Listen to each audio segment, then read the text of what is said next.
morning this hearing come to order.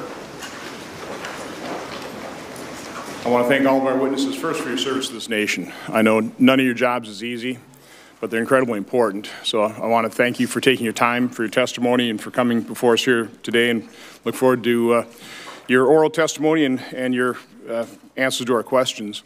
I do want to start out by also thanking the audience for being here. This is an annual hearing we have really talking about the very serious threats facing our nation.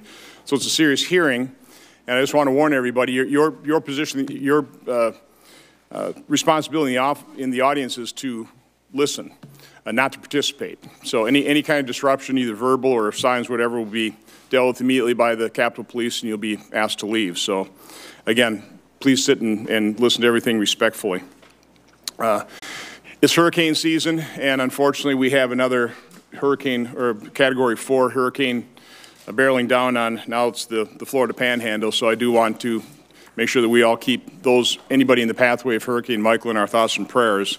And you know, Secretary Nielsen, obviously, I think FEMA's really been stepping up the plate. We've learned a lot of lessons from these prior natural disasters, and I'm sure you're in a pretty good position to do everything we can to aid the state and local emergency first responders to this hurricane as well. Our committee has pretty simple mission statements: to enhance the economic and national security of America and promote more efficient and effective government. Within that mission statement, we have established 4 priorities of things that we're really trying to concentrate to enhance the economic and national security. First one is border security. I'm sure we'll be talking a lot about that today. We've held more than 24 hearings on various aspects of our border, and you know, unfortunately, I have to say our border is not secure, not even close. And if we kind of put up our first chart, a hearing wouldn't be a hearing with me as chairman without some charts. We've had a real problem in terms of incentives our own broken legal immigration system create for people coming in this country illegally. This is the first one we'll highlight: the incentives for family units coming across the border. In 2015, the Flores settlement was reinterpreted, and you can see the result. Don't have final 2018 figures, but we're already exceeding the record years of 2016, 2017 of people coming into this country illegally as family units. It's a problem that has to be fixed. This committee is working on a bill called the Families Act to try and address that problem with this Flores reinterpretation. Looking forward to working with the administration and all of my colleagues to actually fix one problem. Not comprehensive immigration reform, but just identify a particular problem, hopefully in a nonpartisan way, looking at facts, figures, actually fix the problem. Next chart deals with another issue which has not been solved: unaccompanied children. I think the cause of this is pretty obvious. In 2012, deferred action on childhood admissions or arrivals was implemented, and you can see the results. I know we called this a humanitarian crisis in 2014. We got pretty good at apprehending, processing, and dispersing children across country. Senator Portman has done a great job of talking about just the problems in dealing with this, large number of children coming in, taking a very dangerous journey through Mexico into our country. And again, that's something Secretary Nielsen is having to deal with because we have a broken legal immigration system. We don't have secure borders. Our next area of priority really is cybersecurity. I do want to enter in the record a letter I received from Suzette Kent, the CIO of the administration working within OMB, talking about the really inadequacy of our federal government's cybersecurity. In this letter, she cites that OMB recently published a Cyber Risk Determination Report and Action Plan. The report found that federal agencies do not possess or properly deploy capabilities to detect or prevent intrusions or minimize the impact of intrusions when they occur. She goes on to cite some statistics. The FY 2017 annual FISMA report to Congress noted that from January 2016 through April 2017, the National Cybersecurity Protection System detected only 1,600 of 44,000 823 incidents across the federal civilian networks via the Einstein sensor suite. That's a 3.56% detection rate. In addition, NCPS detected only 379 of 39,171 incidents across federal civilian networks via the Einstein sensor suite from April 2017 to present. That's a 1% detection rate. So total from January 2016 to the present, our Einstein cybersecurity protection system within the federal government is only detecting 2.4% of the incidents. I'm assuming that's not real good detection rate. Cybersecurity is an incredibly complex issue. There's nothing easy about it whatsoever. And so I'm sure we'll be talking about that today as well. Our fourth area of priority is really critical infrastructure. And I am glad to see that the Department of Homeland Security has now issued their strategy on EMP, electromagnetic pulse, and geomagnetic disturbance in terms of that threat to our electrical system. We'll be looking at that. I've scanned it. I haven't been able to read it in great detail, but we need to do a whole lot more on that. And then finally, we're going to be talking, our fourth area priority is really countering terrorism and extremism in any form. We got one final chart. This is where I think there's some marginally good news. The State Department issues a study called the START Report, the Study of Terrorism and Response to Terrorism. And I think this is pretty dramatic in terms of the number of attacks, the number of deaths due to terrorism. Now, I realize this is a very imperfect report. I realize that, and there's been kind of breaks in how we collect the data. But I think the trends are still pretty interesting. You can see the real spike in 2014. These are really deaths, terrorist attacks, a lot of them associated with ISIS and Iraq. And you can see when we actually deal with the problem, well, let's face it, we've taken away the caliphate. We've taken away that territory. And you see the result in terms of progress, in terms of total all deaths due to terrorism. So again, we've got a lot to talk about. I don't want to continue on with my opening comments, and I'll turn that over to Senator McCaskill. Thank you, Mr. Chairman, and thank you all for being here today. I appreciate how difficult your jobs are and how you've got to stay focused on your priorities, sometimes with so much political chaos swirling around you that it's got to be really hard on some days to keep the blinders on and do your work that the American people are depending on. And I want you to know I appreciate those challenges. And many of us here, while we may be disappointed at various outcomes that your agencies are responsible for, there are many of us that realize that you have some of the toughest jobs. And your responsibility is so huge. And I want to particularly, Director Wray, express to you how much I respect the men and women that you lead. I had been honored to have an opportunity to work with them shoulder to shoulder as a prosecutor for many years. And they are dedicated, they are nonpartisan, they get up every day and give it everything they've got.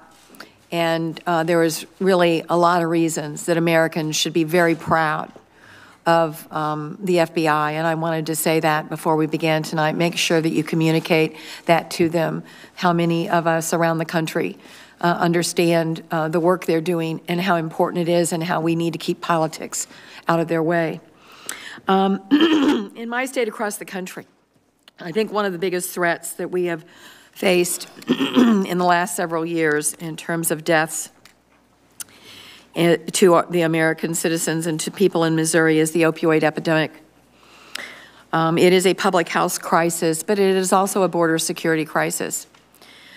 The border may seem far away from Missouri, but the epidemic is now being fueled by dangerous drugs that transnational criminals are smuggling into our country through our mail and also through our ports of entry at the border.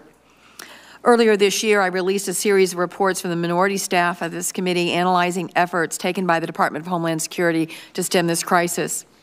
The report's findings were ominous. The seizures of illicit fentanyl, the most fatal opioid that my citizens in Missouri and others in their states face, but by Customs and Border Protection are increasing dramatically.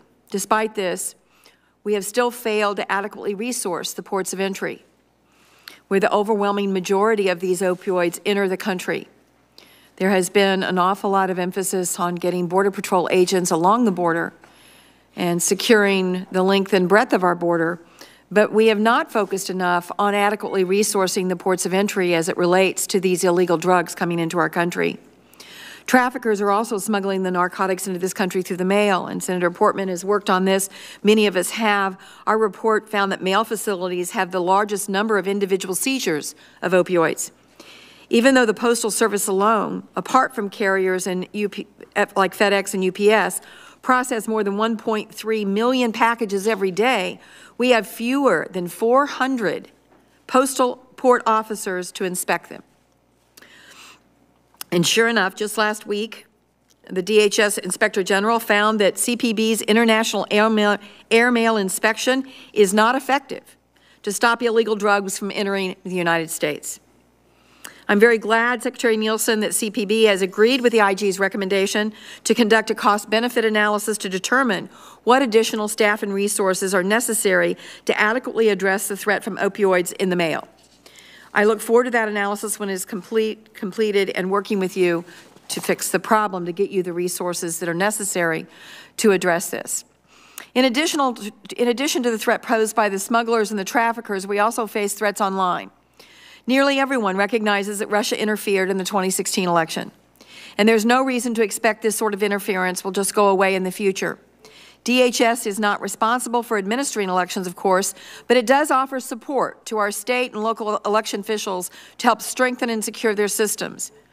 We are now less than 4 weeks away from the midterm elections, with early voting already underway in several states. I hope to hear an update from Director Wray and Secretary Nielsen about the nature of their threat and the confidence that our systems and personnel are prepared to handle it.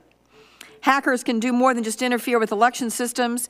DHS and the FBI issued a startling alert in March, putting critical infrastructure owners and operators on notice that the Russian government was targeting a number of sectors, including nuclear, energy, water, and aviation. Just last week, the Justice Department charged 7 Russian intelligence officers with conducting cyber attacks against anti-doping agencies, athletes, and others in retaliation for their opposition to Russia's state-sponsored doping program. A witness at one of our hearings just last month testified that in this new era is akin to cyber trench warfare. All this hostile activity takes place in that gray space, where the aggression from an adversary doesn't necessarily elicit a formal aggressive response. The American people maybe cannot know all that we are doing, but it is important for this committee to understand that we are dealing with this aggression in a way that not only meets that aggression, but counters it in a way that provides a deterrent for future actors like Russia that is trying to interfere in our way of life. There unfortunately isn't enough time to discuss in any hearing all the threats that our country faces. That's why I'm glad the chairman held a hearing last month on the evolving threats that we face, which I know Secretary Nielsen has worked hard on, from drones and the vulnerability of our cyber supply chain. I think the chairman would agree that when our committee has been alerted to a new threat, we've tried to work in a very bipartisan manner to address it. Just last week, the 2 bills the chairman and I worked on closely together passed the Senate: the Cybersecurity and Infrastructure Security Act and our Countering Drone Bill, which the President just signed into law. Both of those measures will go a long way towards arming agencies with the tools they need to keep Americans safe. So I'm glad to have all of you here today to talk about the threats we face and what to do about them, and most importantly, what we can do to help. Thank you, Mr. Chairman. And Senator McCaskill, I did forget to ask consent to have my written opening remarks be entered in the record. It is the tradition of this committee to swear in witnesses, so if you all stand, raise your right hand.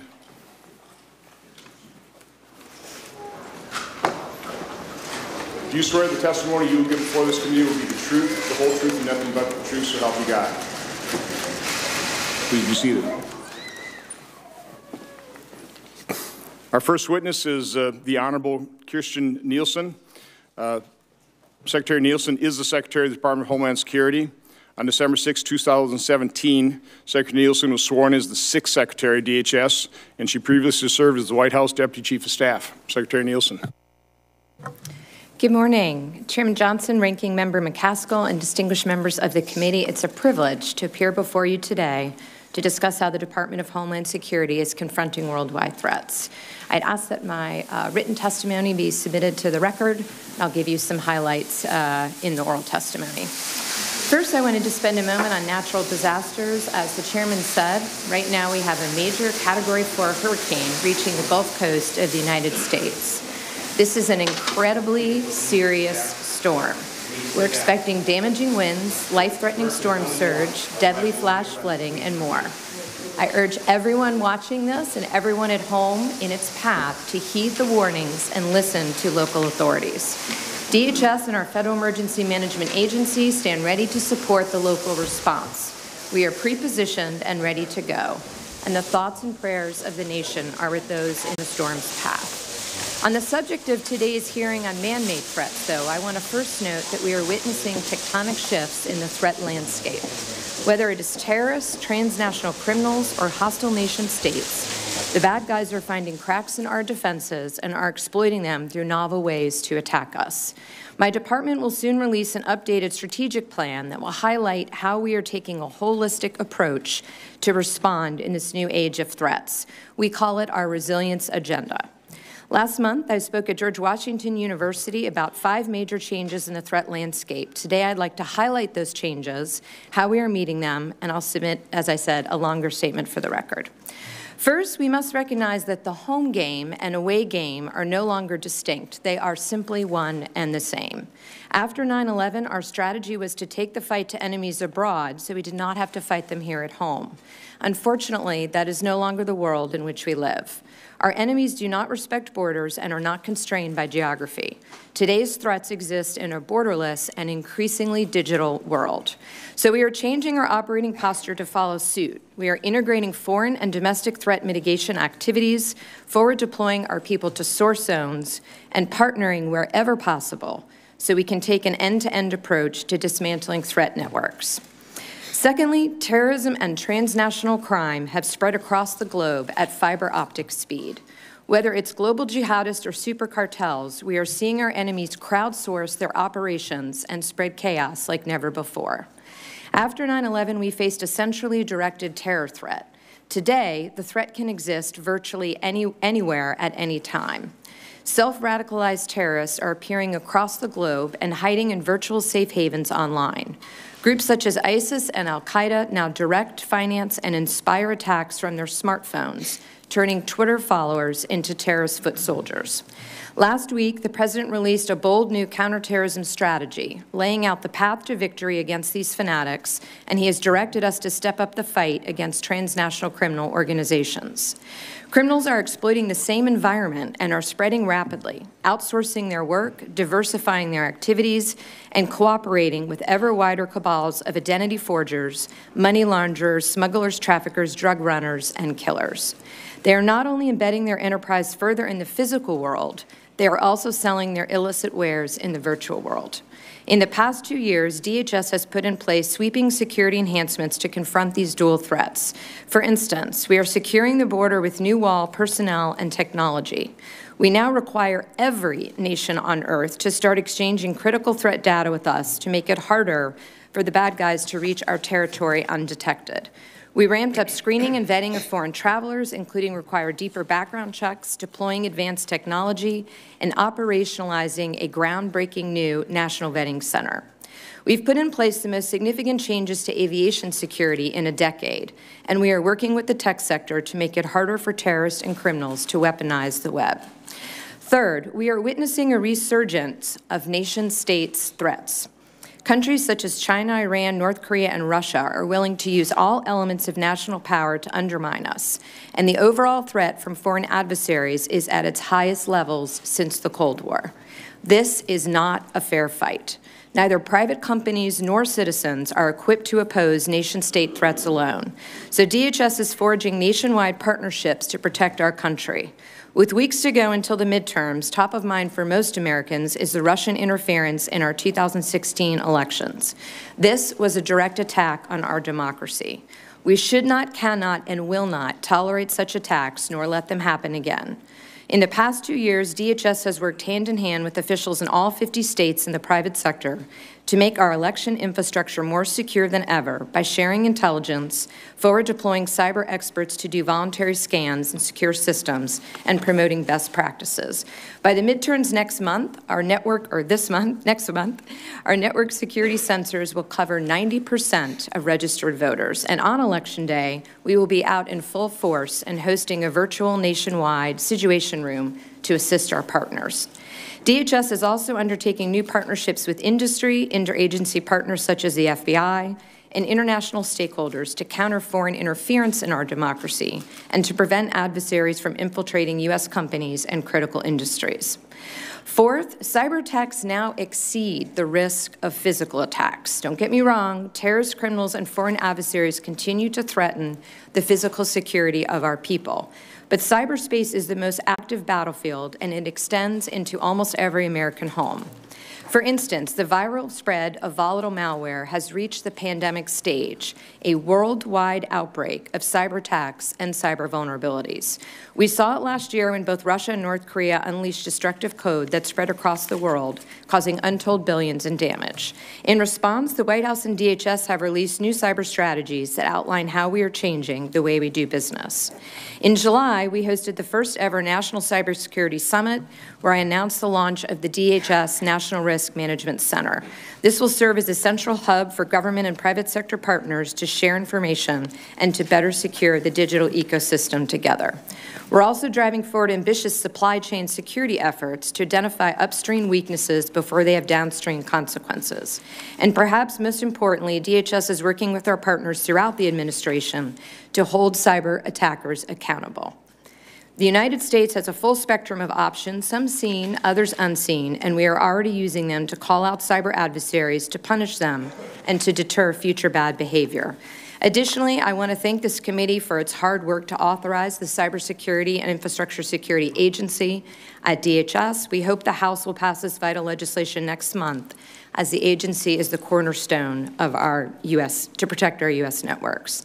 Fifth and finally, emerging threats are outpacing our defenses. Unmanned aerial systems, often referred to as drones, are a prime example. Terrorists and criminals are already using drones to surveil, smuggle, kill, and destroy, and our country is in the crosshairs. Until now, we've been nearly defenseless. I want to thank this committee for helping us to secure the authorities to identify, track, and mitigate dangerous drones in our homeland through the FAA Reauthorization Act, as Senator McCaskill just mentioned. This was a monumental achievement, and we have already begun planning for how to use these authorities to protect Americans. At DHS, we are also concerned about weapons of mass destruction. Terrorists and nation-states continue to pursue the development of chemical and biological weapons to conduct attacks. Last December, I formed the DHS Countering Weapons of Mass Destruction Office, one of the most important DHS reorganizations in years. But the office does not have all of the authorities needed to defend our country against chem and bio threats. The House passed legislation to fix this vulnerability, and we urgently need the full Senate to do the same. I again thank this committee for working with us to get this done as soon as possible. In closing, I cannot tell you, and I always must add this at the end, I cannot tell you how proud I am to lead the 240,000 men and women of the Department of Homeland Security. It is a truly humbling experience. I want to thank them and their families for their service, sacrifices, and dedication to our great nation. And I want to thank each of you for supporting them and recognizing their patriotism. Every day they roll up their sleeves and go to work to protect the homeland and to build a better and safer America. They enforce the laws passed by Congress, they believe in accountability, and they are relentlessly resilient. Thank you again, and I look forward to your questions about the myriad threats that face the homeland today. Thank you, Secretary Nielsen. Our next witness is the Honorable Christopher Wray. Director Wray is the Director of the Federal Bureau of Investigation. On August 2nd, 2017, Director Wray was sworn in as the 8th FBI Director. He previously served as Assistant Attorney General of the Department of Justice in charge of the Criminal Division. Director Wray. Thank you. Good morning, Chairman Johnson, Ranking Member McCaskill, members of the committee. I'm honored to be here to discuss the serious and evolving national security threats we face and our efforts to counter those threats. National security remains the FBI's top priority, and counterterrorism is still a paramount concern, but that threat has changed significantly since 9/11. We're not just worried about large, structured terrorist organizations like al-Qaeda plotting large-scale, spectacular attacks in big cities like New York and D.C., although that threat definitely still exists. Now, of course, we also face groups like ISIS, which use social media to lure people in and inspire them remotely to attack whenever and wherever they can. And we now face homegrown violent extremists, or HVEs, who self-radicalize at home and are prone to attack with very little warning. This HVE threat has created a whole new set of challenges with a much greater number, much greater volume of potential threats, and each one of them with far fewer dots to connect and much less time to prevent or disrupt an attack. These folks are largely radicalized online, and they're inspired by the global jihadist movement. Right now, as I sit here, we're currently investigating about 5,000 terrorism cases across America and around the world. And about 1,000 of those cases are homegrown violent extremists, and they're in all 50 states. In the last year or so, we've made hundreds of arrests of terrorism subjects. Those include things like the arrest of a guy plotting to attack San Francisco's Fisherman's Wharf on Christmas Day with a combination of vehicles, firearms, and explosives. Or the arrest, Mr. Chairman, of a woman in your home state, a Wisconsin woman, maintaining a virtual library of instructions on how to make bombs, biological weapons, and suicide vests to assist self-proclaimed ISIS members. We've also disrupted a plot to blow up a shopping mall in Miami or to blow up a number of the celebrations of July 4th in Cleveland. In the cyber arena, the threat continues to grow, and the more we shift to the internet as the conduit and the repository for everything we use and share and manage, the more danger we're in. Just last week, as Senator McCaskill noted, the Department of Justice announced indictments of 7 Russian military intelligence officers for, among other things, hacking American citizens and organizations as part of an effort to distract from Russia's state-sponsored doping program. Nation-state adversaries, and China in particular, also pose a serious threat as they seek our trade secrets, our ideas, and our innovation. And they're using an expanding set of non-traditional methods to pursue their goals, like cyber intrusions, foreign investment, corporate acquisitions, and supply chain threats. The threat of economic espionage affects businesses in every region and every sector of the United States, from big cities to rural areas, from big corporations to innovative startups, from chemicals to agriculture. But China is not the only adversary looking to steal our ideas and innovation. In March, in one of our cases, indictments were unsealed against 9 state-sponsored Iranian hackers who were affiliated with the Mabna Institute, a private government contractor based in Iran. They were charged with stealing 31 terabytes of proprietary data from 30 American companies and scores of universities, and compromising hundreds of universities all around the country and throughout the world. As the midterm elections approach, of course, the FBI is also working with our interagency partners to identify and counteract the full range of foreign influence operations targeting our democratic institutions and values. Last fall, I established at the FBI a new foreign influence task force, which brings together the FBI's expertise across disciplines. We're talking about counterintelligence, cyber, criminal, and even counterterrorism, to root out and respond to foreign influence operations.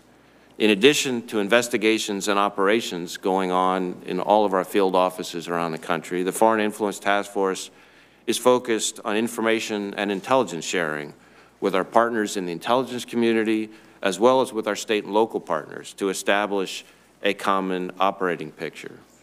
The task force is also focused on building even stronger relationships with technology companies through classified briefings and the sharing of actionable intelligence so that they can better secure their networks, products, and platforms.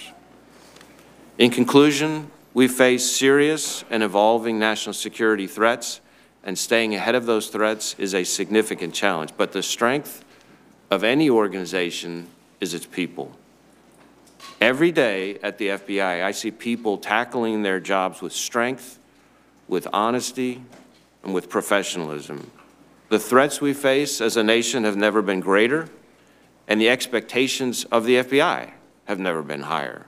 But the men and women of the FBI continue to meet and exceed those expectations every day. I'm proud of the FBI's work, but I'm even more proud to be part of it. Thank you for having me here today, and I look forward to answering the committee's questions. Thank you, Director Wray. Our third witness is Mr. Russell Travers. Mr. Travers is the Acting Director of the National Counterterrorism Center. Acting Director Travers has been in his position since December 24, 2017. He previously served as the NCTC's Deputy Director and as a Special Assistant to the President and Senior Director for Transnational Threat Integration and Information Sharing on the National Security Council. I believe this is your first time testifying before this committee under my chairmanship, but I will say that that introduction doesn't do your long government service justice. You started out in 1978 as an Army intelligence officer. So, again, welcome and look forward to your testimony. Yes, sir, I'm really old. Chairman Johnson, Ranking Member McCaskill, members of the committee. It is a privilege to be here representing the men and women of the National Counterterrorism Center to discuss threats to the homeland. In the years since 9/11, the U.S. counterterrorism community and its many partners have achieved significant successes against terrorist groups around the world. Most notably, coalition operations against ISIS in Iraq and Syria are depriving the group of its last territorial holdings in the so-called caliphate. In addition, ongoing CT efforts across Africa, the Middle East, and South Asia continue to diminish the ranks of al-Qaeda and ISIS, removing dozens of experienced leaders and operatives. Interagency efforts to enhance our defenses at home, including strengthened aviation security measures and border control initiatives, have resulted in substantial progress in safeguarding the homeland from terrorist attacks. There is indeed a lot of good news, but we need to be cautious because challenges remain. I'll highlight just three. First, military operations have bought us time and space as we address a global terrorist threat. But the diverse, diffuse, and expanding nature of that threat remains a significant concern. After 9/11, we were primarily focused on a single piece of real estate in Afghanistan and Pakistan. 17 years later, as Director Wray mentioned, we have a homegrown violent extremist threat. We have almost 20 ISIS branches and networks ranging from hundreds to thousands of individuals around the globe, al-Qaeda and its branches and affiliates, tens of thousands of foreign fighters that flock to Iraq and Syria from 100 countries, and Iran and its proxies. In toto, our terrorist identities database has expanded by well over an order of magnitude since 2003. There will always be an important role for military force in dealing with this threat, but the resonance of the ideology will not be dealt with by military or law enforcement operations alone. The world has a lot of work to do in the non-kinetic realm to deal with radicalization and underlying causes. The second challenge stems from terrorist ability to exploit technology and the attributes of globalization. They're good at it, and they're innovative. We've seen the use of encrypted communications for operational planning and the use of social media to spread propaganda and transfer knowledge between and amongst individuals and networks. We're in the early stages of seeing terrorist use of drones and UASs for swarm attacks, explosive delivery means, and even assassination attempts. High-quality fraudulent travel documents will increasingly undermine a namespace screening and vetting system and threaten border security. We will see greater use of cryptocurrencies to fund operations. And the potential terrorist use of chemical and biological weapons has moved from a low probability eventuality to something that is considered far more likely.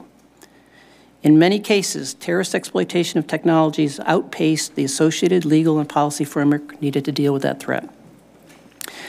And the third challenge relates to our ability to process and analyze ever-expanding amounts of data in order to uncover potential terrorist plots. The last time I testified before this committee was 8 years ago, in the aftermath of the attempted Christmas Day bombing. Back then, I focused on the difficulties of finding non-obvious relationships between two pieces of information that existed in a veritable sea of data. As a government, we have made substantial progress against that problem, but the problem itself has grown dramatically.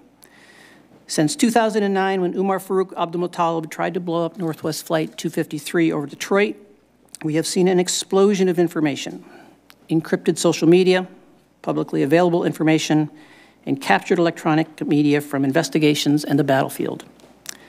As the haystack has gotten bigger and the needles more subtle, prioritization becomes extremely difficult. Determining which information is relevant and addressing the competing legal, privacy, policy, operational, and technical equities remains a work in progress. In closing, Mr. Chairman, the terrorist threat poses something of a paradox. The near-term potential for large-scale, externally directed attacks against the homeland has declined as a result of U.S. and allied actions around the globe. But the threat itself continues to metastasize and will require very close attention in the years ahead. In a crowded national security environment, it is completely understandable that terrorism may no longer be viewed as the #1 threat to the country. Nevertheless, we will need to guard against complacency. Thank you, Mr. Chairman. I look forward to your questions. Thank you, Mr. Travers. Out of respect for my colleagues' time, I'm going to defer my questions to the end. We also set the, I think we're going to set the clock for 7 minutes, aren't we? Okay, thank you. But I want to keep, again, for everybody to be respectful, I'm going to be guarding that clock. And I'd ask the witnesses as well, if a senator does what senators often do, ask a question right at the 7-minute mark, we'll take that for question for the record, because we need to stay within the 7 minutes so everybody gets their questions in. But I'll defer to Senator McCaskill. I will. I'll just ask one question right now and then defer to my colleagues. I'm really concerned about the fact that we have had a fairly significant increase in not detaining people that are not in this country legally but are on the suspected terrorist list. In 2016, there were less than 150 detained that were on the suspected terrorist list and less than 150 that were non-detained. In 2017, we detained 300 people in this country that were on the suspected terrorist list that were in this country illegally, but the non-detained jumped to over 2,000. And then as of September, that number of non-detained is over 2,500. Somebody has got to explain to me how we have room, how we're advocating for indefinite detention of families, and how we have room for pregnant women and thousands of children. But we are failing to detain those people in this country illegally that we have identified as suspected terrorists.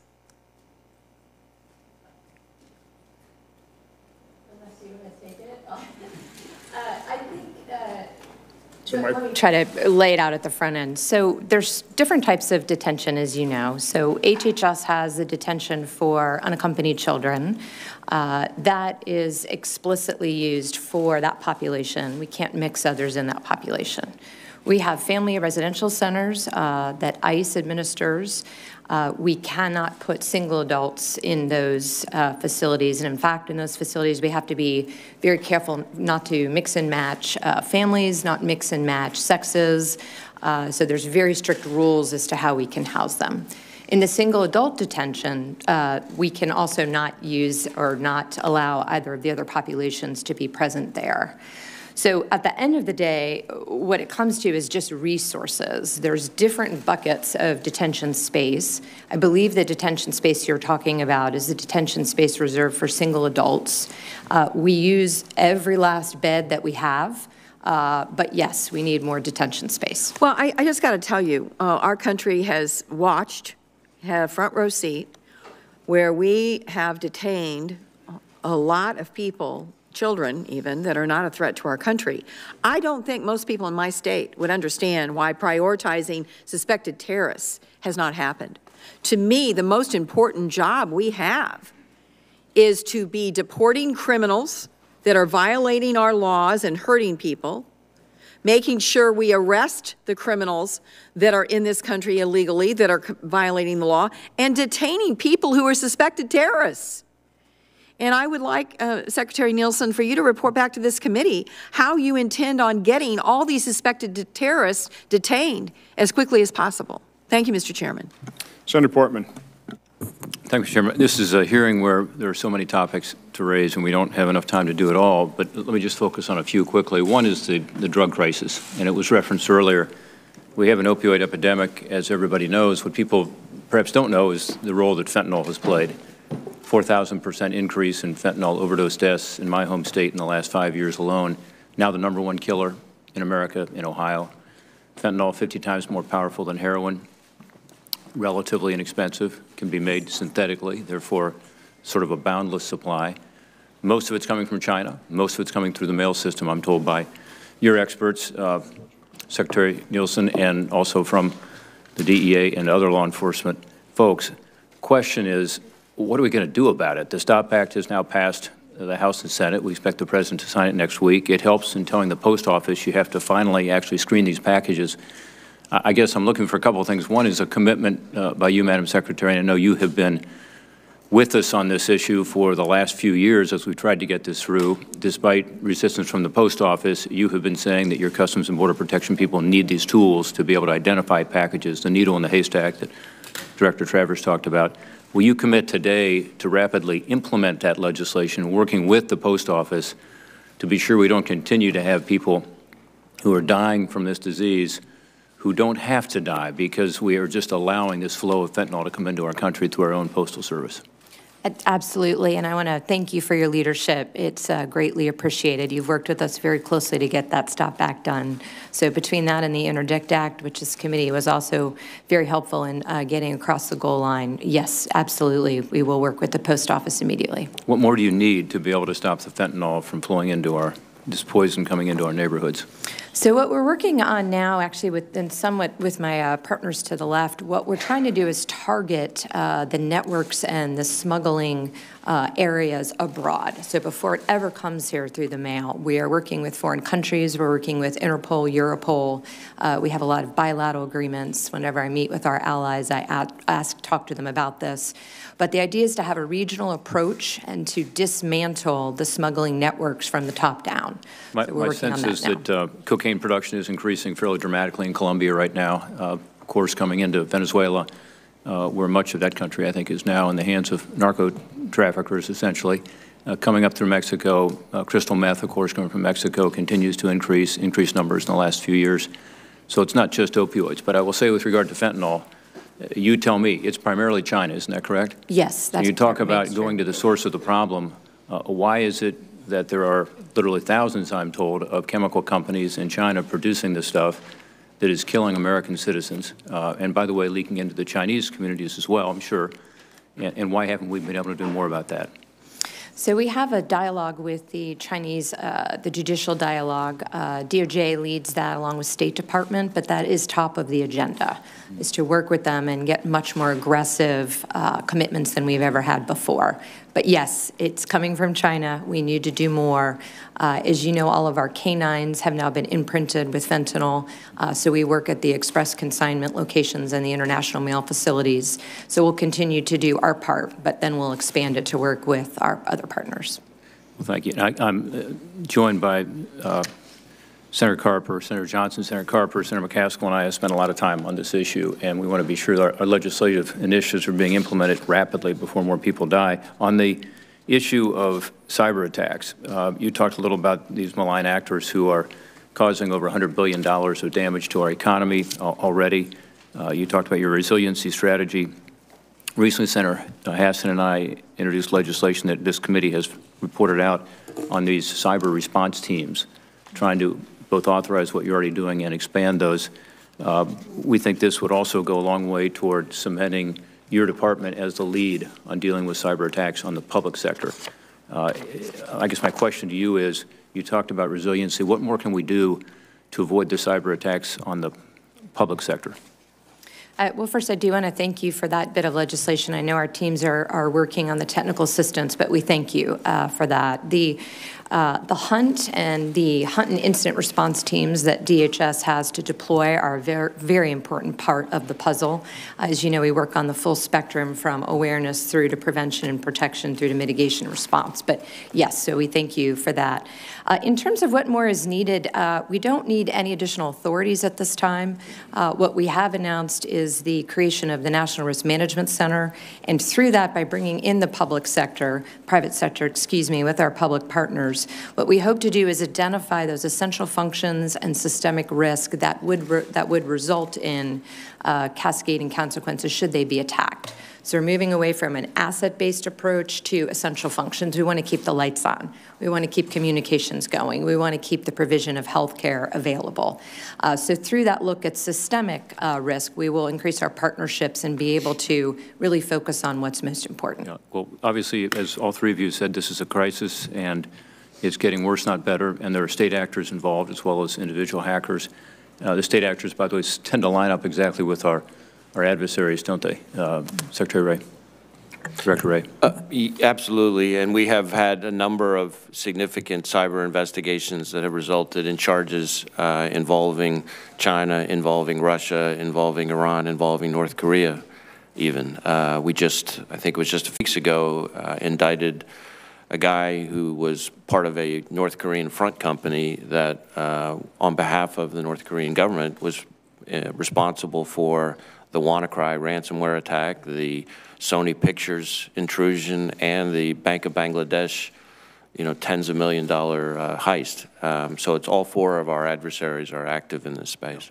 So this is sort of the new hybrid warfare, and obviously there's a lot more we can do. Let me just ask you a question to all three of you, but primarily perhaps to you, Secretary Nielsen. We have an issue right now with privacy concerns online. So a lot of social media companies have a lot of information from the people we all represent. I think unwittingly, a lot of people give up their private information to these social media companies. So we talk about the concern in the financial sector. We talk about the concern in the energy sector, the healthcare sector from cyber attacks. We don't often talk about the fact that there's so much private information out there that is on the web, is available to telemarketing companies, certainly. And I'm hearing more and more from my constituents about it. Are you concerned about that as well? And what kind of protections do these companies have? These treasure troves of private information are out there. Are they properly protected? Let me start enforcing 7 minutes now. If you have a quick response, that's great. Otherwise, take it for the record. Okay, it's probably somewhere between us, but really quickly, just to add to what you're describing, we also are very worried about the availability and integrity of information. So all that private information online, if there's a cyber intrusion, it can be altered or it can be frozen through ransomware. So we're looking at all three of the attacks on private information. Yes, that is a threat. Senator Peters. Thank you, Mr. Chairman, and thank you to our three witnesses for being here today. Secretary Nielsen, I've heard from communities in Michigan that current grant opportunities are simply not enough to support operations for local law enforcement units who are responsible for policing roughly 700 miles of international waterway borders. This is especially true for Michigan's smaller counties that are home to large segments of that border. Objective 2.1 of the DHS Northern Border Strategy discusses the department's responsibility for international waterways and developing a coordinated vision with local partners. So just quickly, I'd like to certainly have your commitment and hopefully work with your office to make sure we're directing resources to these communities and their law enforcement agencies in the Northern Border Strategy implementation plan. Do I have your commitment to that? Absolutely, yes. Thank you. Secretary Nielsen, how the federal government spends money is obviously a reflection of our values, and it's certainly true for the DHS.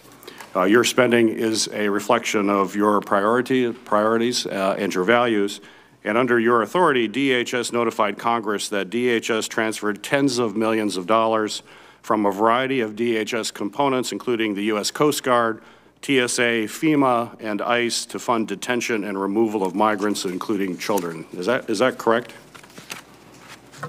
These were year-end monies that we're not going to be able to spend. As you know, at the end of the year, end of the fiscal year, towards the end of the fiscal year, each department goes back through all of our allocated funds to determine if there are any that will not be used. We put that into a pot. Part of that pot went to any of the emerging threats, such as the one Senator McCaskill mentioned, which is we do not have enough detention space for those that we need to hold who are single adults. And so you did transfer funds. The answer is yes. It was at the end of the year. Yes, and we notified Congress. Yes, sir. So if Congress doesn't meet your demands in terms of funding for detention centers or border wall construction, do you intend to continue this practice of transferring funds from other critical DHS components to detention centers? What we will do each year is be a good steward of the American taxpayer money. If there are monies that are going to go unused, we'll put it in a pot, and then we'll divide it out amongst our highest risk programs that need additional funds.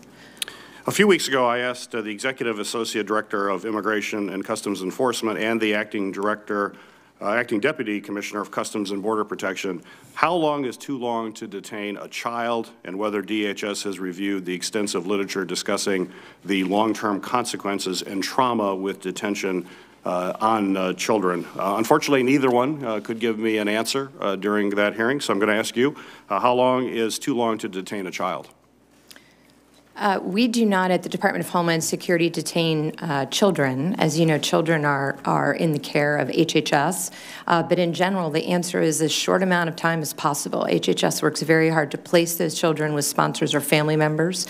So what is short? How short a time as possible? What do you consider? And I guess I asked that in relation to there's extensive literature on this subject and discussing what impact it has on children. Have you reviewed that literature? I am familiar with it. As you know, under Flores and TVPRA, there are particular requirements that HHS must comply with before they can place a child. They do that as quickly as possible. Sometimes it does take a bit of time to find a family member within the United States, which is the first category. But I'm sure they could provide additional information. So are you concerned about detention of children? I am concerned that we need to take the best care of them that we can and to place them with a family member or sponsor as soon as possible. Secretary Nielsen, at the United Nations a few days ago, the President claimed, and I'll say, quote, China has been attempting to interfere with our upcoming 2018 election. A few days after, however, at the Washington Post Cybersecurity Summit, you said, and I'll quote you here, that there's no indication that a foreign adversary intends to disrupt our election infrastructure. The President has likened China's behavior to that of Russia, a country that certainly mounted a very successful disinformation campaign against us and cyber attacks in 2016. So my question to you is it possible that there's a threat to the institution or infrastructure of U.S. elections that you don't know about, but the President feels is appropriate to speak about in front of an international body like the UN? So there's two threats that we see from nation states, with at least two, with respect to our elections. One is the hacking or attempted disruption of the election infrastructure.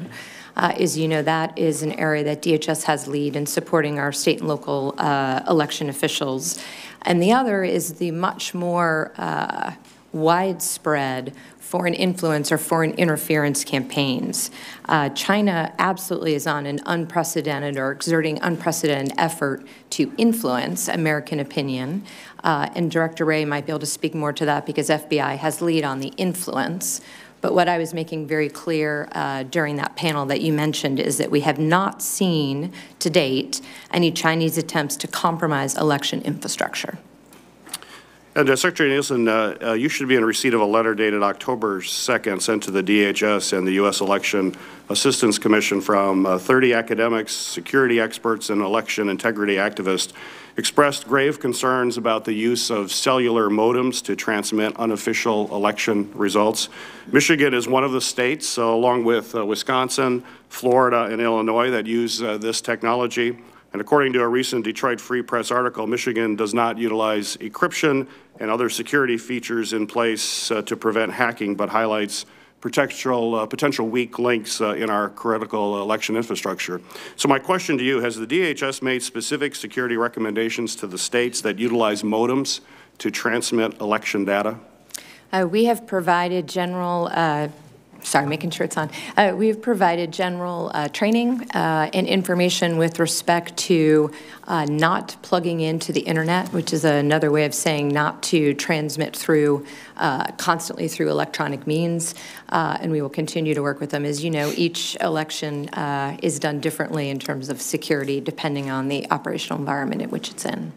Well, that leads to my last question here. Has the DHS taken proactive steps to reach out to states when vulnerabilities come to light, or is the department taking more of a reactive stance when states report problems or opt for specific assistance? So if we have any threat information from the intel community or from other states who have seen nefarious activity on their networks, we do proactively reach out. We also, through our network of Albert sensors through the Multi-State Information Sharing and Analysis Center, real-time monitor network traffic. And by the election, about 90% of those voting will vote in areas that are covered by those sensors. So we do proactively provide threat indicators and, sure, vulnerabilities if we see them, although the most common vulnerabilities are change your passwords, have a supported system, and patch your system. Okay. Thank you. And again, I'll remind everybody to be watching that 7-minute clock. Senator Kyle. Thank you, Mr. Chairman. Thank you to each of the witnesses. As Senator Portman said, the responsibilities between the three of you are enormous, and they relate everything to our country's national security right down to each local community's problems in dealing with these threats. Let me turn to a very real and very specific problem in a small community in Arizona. Primarily, Secretary Nielsen, my question will be for you. Yuma is a small town on the border between California, Arizona, and Mexico. It's primarily a farming community. There are a lot of people who are citizens of Mexico who come into the United States daily to work in the United States in and around Yuma. But it is also a place where there is significant illegal border crossing, everything from illegal contraband and drugs to smuggling of people. Because of two phenomena, one of which is the family apprehensions rate, and the chart that the chairman has showed in our previous hearing and this hearing demonstrates the enormous increase in family apprehensions in the recent months, and the Flores decision, which places a limit on the amount of time that you have to evaluate the illegal entries and determine what to do with the people who've been detained. The combination of those two things has put enormous strain on your agencies and on communities as well. Just last Sunday, on October 7th, ICE began to curtail reviews of these family units in Arizona in the Yuma sector because the numbers are simply overwhelming its capacity to do those reviews and deal with the local community agencies that have been assisting to provide transportation and housing and education and medical care and food and the like. Yuma Mayor Douglas Nichols has called us and said, could you please inquire as to what we can expect in the future, what we can do to help, but what they can do to help us. The community reaches out and does a lot of this itself, but if these reviews are not being done because the numbers are too overwhelming, then the fact is that people in Yuma are going to be threatened to some extent by an enormous number of illegal entrants into the country, and some of whom may not be making asylum claims. Some of these people may be dangerous, notwithstanding the fact that they have children with them. So one of my questions is, do you know how many of the people who are detained in this particular sector or any sector have made their asylum claims, or how many are simply here illegal without any colorable claim to be here? Sir, I do not have that figure in front of me for Yuma, but we're happy to get right back to you. Well, how would you prioritize the cases here if I simply can't, within the timeframes required by Flores, engage in the review that's necessary here and is simply releasing all of these people into this small community? What can we tell the community? So two things, as you described, we have two limitations currently with respect to family units. One is the amount of detention space for family residential centers, and the second is the Flores settlement agreement, which limits our ability to hold past 20 days.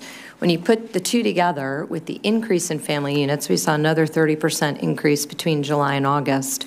The numbers are vast. When we have families in the family residential center, we're able to spend quite a bit of time with them to determine where they would like to go, where their family, if they have some, is in the United States. As you know, we arrange for travel, et cetera. When we're not able, because we don't have space or because we can't keep them in a facility long enough to have that conversation, what we do and what you've seen in Yuma is we reach out to the NGO community and try to work with them to receive them as they come out of our care. Right, and the NGO community is now overburdened as well. So given the large numbers, hundreds and hundreds, and the short time frames, what can we expect your agency to do or to recommend that other parts of the government can assist with in order to solve this problem? Because right now, as of last Sunday, they're flooding into the community with literally no ability to do anything about it. My department will continue to ask Congress to pass legislation to clarify that families can be detained until they are removed. If they have an asylum claim, they can be detained until we can adjudicate that asylum claim. But, sir, that is the solve. We need the ability to keep families together. Would you please put somebody on this and get back to me as soon as possible so that I can get back to the mayor? Yes, sir. To let him know and to let the citizens of Yuma know that the government here is trying its very best to work to solve this problem. Director Wray, I have a specific question for you, and it really goes to an assessment, and Mr. Travers, I think probably you related to this as well. There's a lot in the news about the threat from Russia, especially with regard to cyber attacks and specifically with regard to our election process. But because of what you've said about China, is it possible to say that China does not represent at least an equal threat in several different venues here? Not only in the cyber area, but also the disruption of and the disinformation campaigns that have been discussed earlier, as well as the theft of data and the like. Well, Senator, I'm reluctant to try to rank threats, but I would tell you that I think China in many ways represents the broadest, most complicated, most long-term counterintelligence threat we face. Russia is in many ways fighting to stay relevant after the fall of the Soviet Union. They're fighting today's fight. China is fighting tomorrow's fight, and the day after tomorrow, and the day after that, and it affects every sector of our economy, every state in the country, and just about every aspect of what we hold dear. So certainly it's a very significant counterintelligence threat. Well said, and I appreciate your answer. Thank you, Mr. Chairman. Senator Hassan. Well, thank you, Mr. Chair and Ranking Member McCaskill, and thank you to our witnesses for being here today, not only for being here, but for your service. And I hope, I will just add my comments to the Chair and Ranking Member. Please thank all the men and women who you lead as well for their service. Director Travers, I wanted to start with a question to you. The administration has talked quite a lot about decimating ISIS and destroying its safe haven in Syria and Iraq. With that said, I'm concerned that ISIS and its so-called caliphate aren't as devastated as we might think they are. In August, DOD reported that ISIS currently has more than 30,000 fighters across Syria and Iraq, a number that was reinforced by the UN's ISIS monitoring body.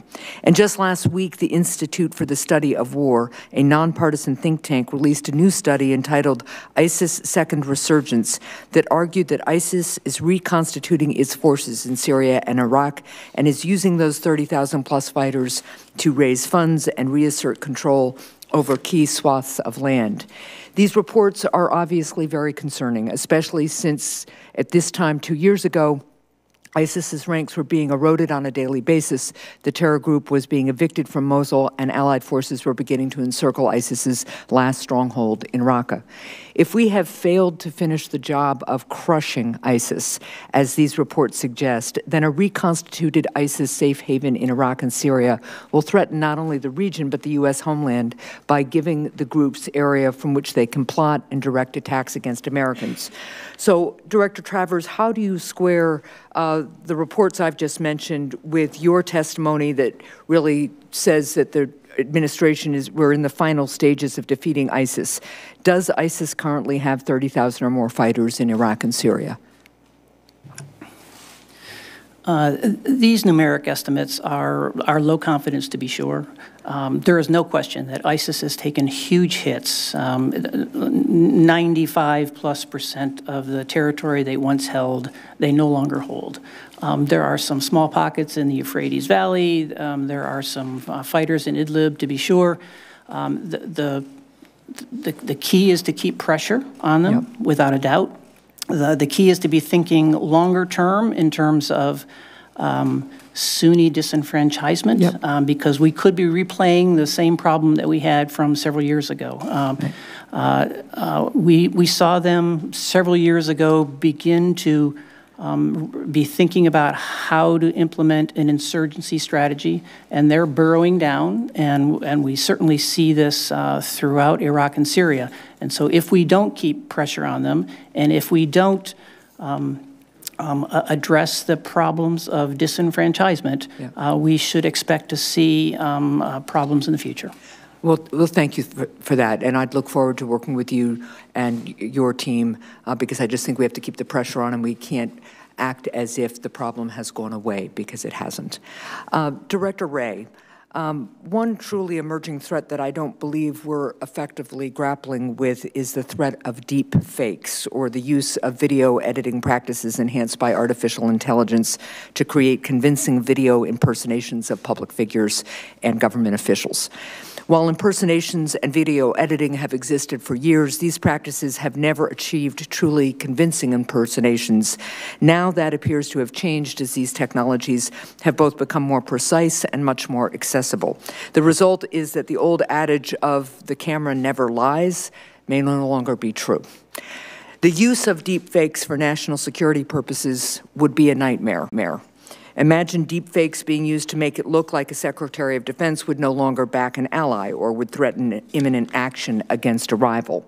This false rhetoric could trigger mass protests or instability in regions, force impulsive reactions from countries who fall for the ruse, and cause massive shifts in stock markets across the world. So, Director, can you please share with us how the FBI is seeking to adapt to the emergency of low-cost deep fakes, and what steps you're taking to prevent deep fakes from being used to undermine U.S. national security?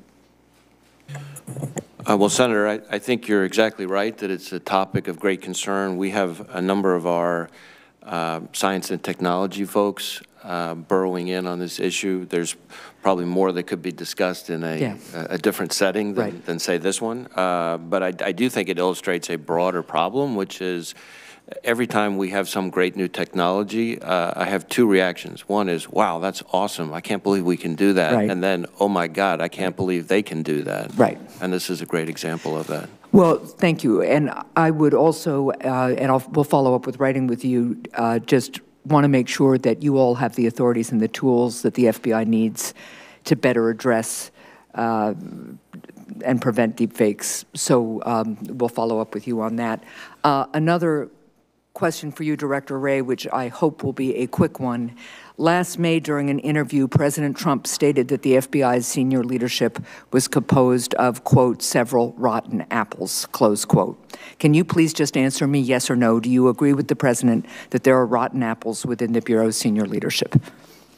Well, Senator, I can only tell you about the FBIC, which is people of great courage, integrity, and professionalism. And I have now met with the offices representing every state of the senators up on this dais, and they are extraordinary people that this committee and all Americans should be proud of.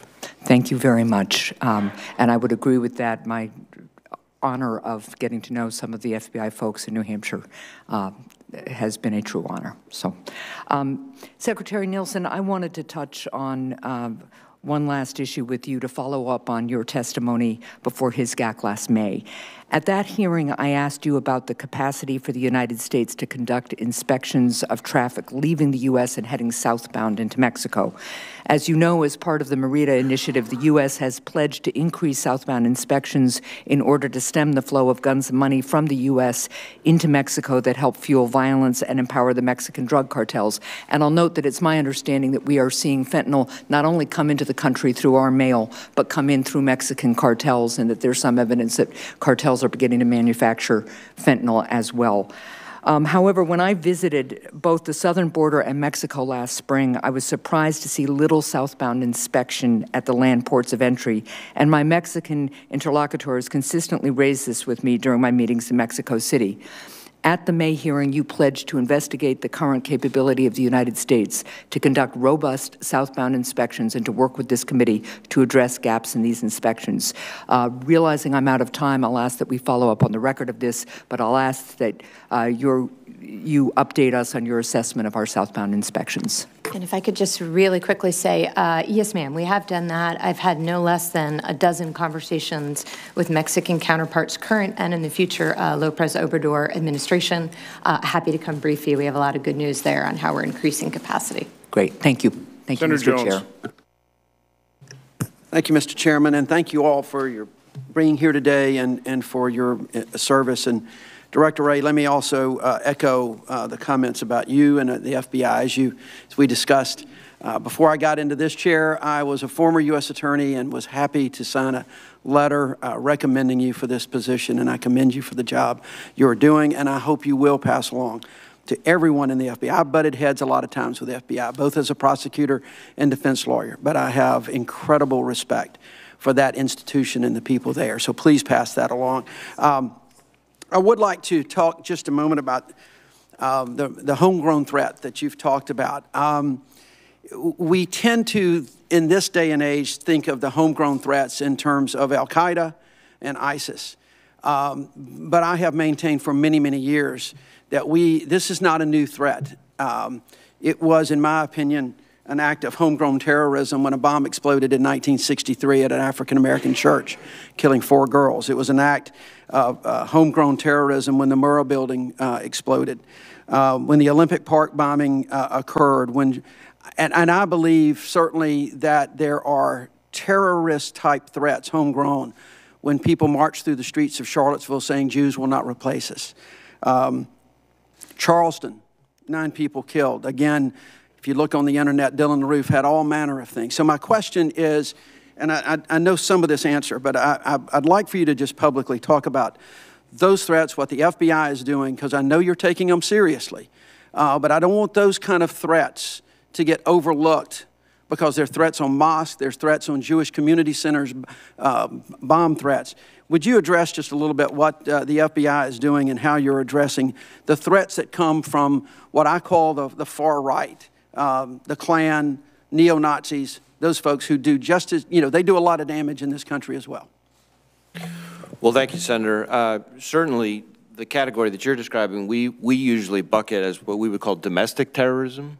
And we have also, it's an easy number for me to remember, about 1,000 active investigations into domestic terrorism. Now, those cover the waterfront of the full range of extremist ideologies from right to left and everything in between.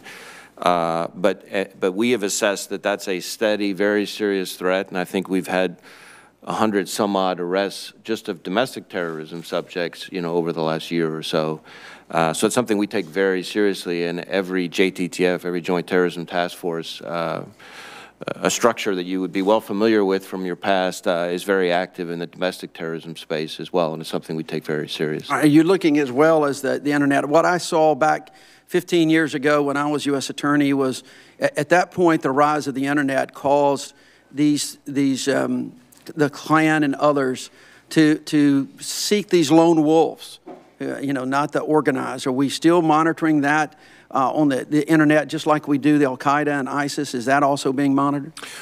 Well, just to be clear, we don't just monitor the internet for a variety of reasons under Attorney General guidelines and domestic investigation operating guidelines. We had to be careful of First Amendment reasons and so forth. But certainly when we have properly predicated investigations that go into internet activity and social media, we are active in that space. I would say that in general, the domestic terrorism threat, which we were just discussing, as opposed to the homegrown violent extremists, which we would categorize as the ISIS-inspired or right. global jihadist-inspired, seems to be less online recruitment and online inspiration than the HVEs. Their inspiration on the domestic terrorism front seems to come through other means slightly more often. All right, thank you. Secretary Nielsen, recently, and I want to follow up just a little bit on Senator Portman's questioning about fentanyl, because I appreciate the efforts that are happening. It's a huge, huge problem across this country. And I appreciate your efforts of trying, as you said, I think, talking to China and others. I'm particularly worried about China. Recently, Senator Toomey and I introduced a bill. He was the real lead on this, the S-3463, the Blocking Deadly Fentanyl Imports Act.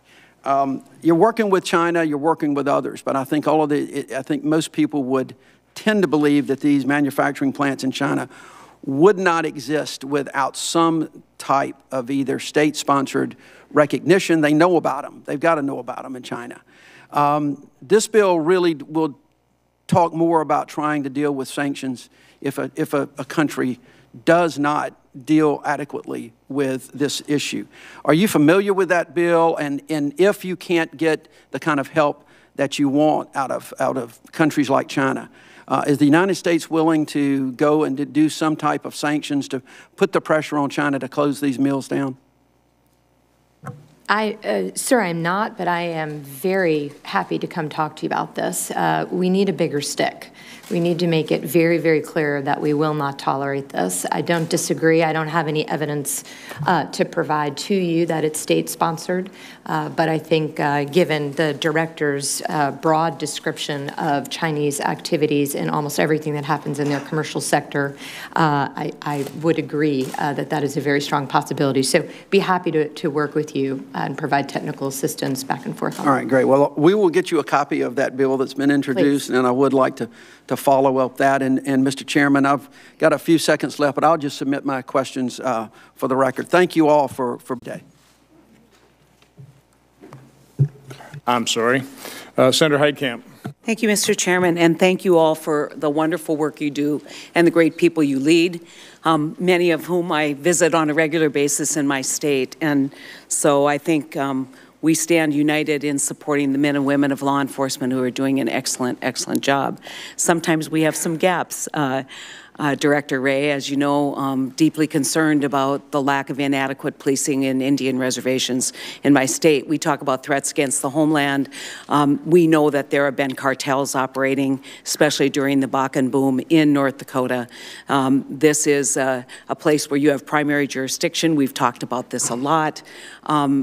People in Indian communities across my state continue to express great concerns about their public safety. And I've met with your agents in Minot. They're doing, I mean, some of these guys are working literally 20 hours a day, 24/7. I'm not exaggerating. You're going to burn them out, and you got to get them more help. Please, please, please, please, please. This is so, so important because what happens on our reservations in North Dakota does not stay on our reservations in North Dakota. And so we'll continue that conversation, but I wanted to lay down that marker because when we talk about security threats, I think sometimes we ignore the unique challenges that reservations have. Secretary Nielsen, I want to talk a little bit about the Northern Triangle countries.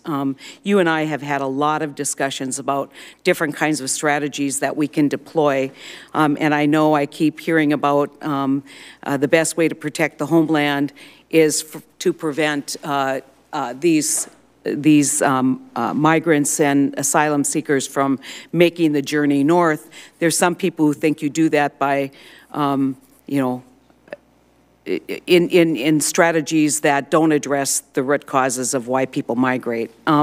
So I have had conversations with several people that have been involved in or invited to the Conference on Prosperity and Security who are really concerned about whether DHS is in fact engaging with the nonprofits and advocacy groups in the region.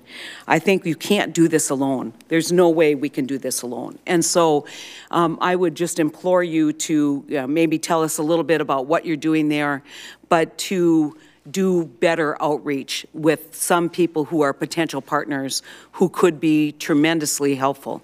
You know, when we look at the population of the Northern Triangle countries, that population is you know, many of these countries not as large as California.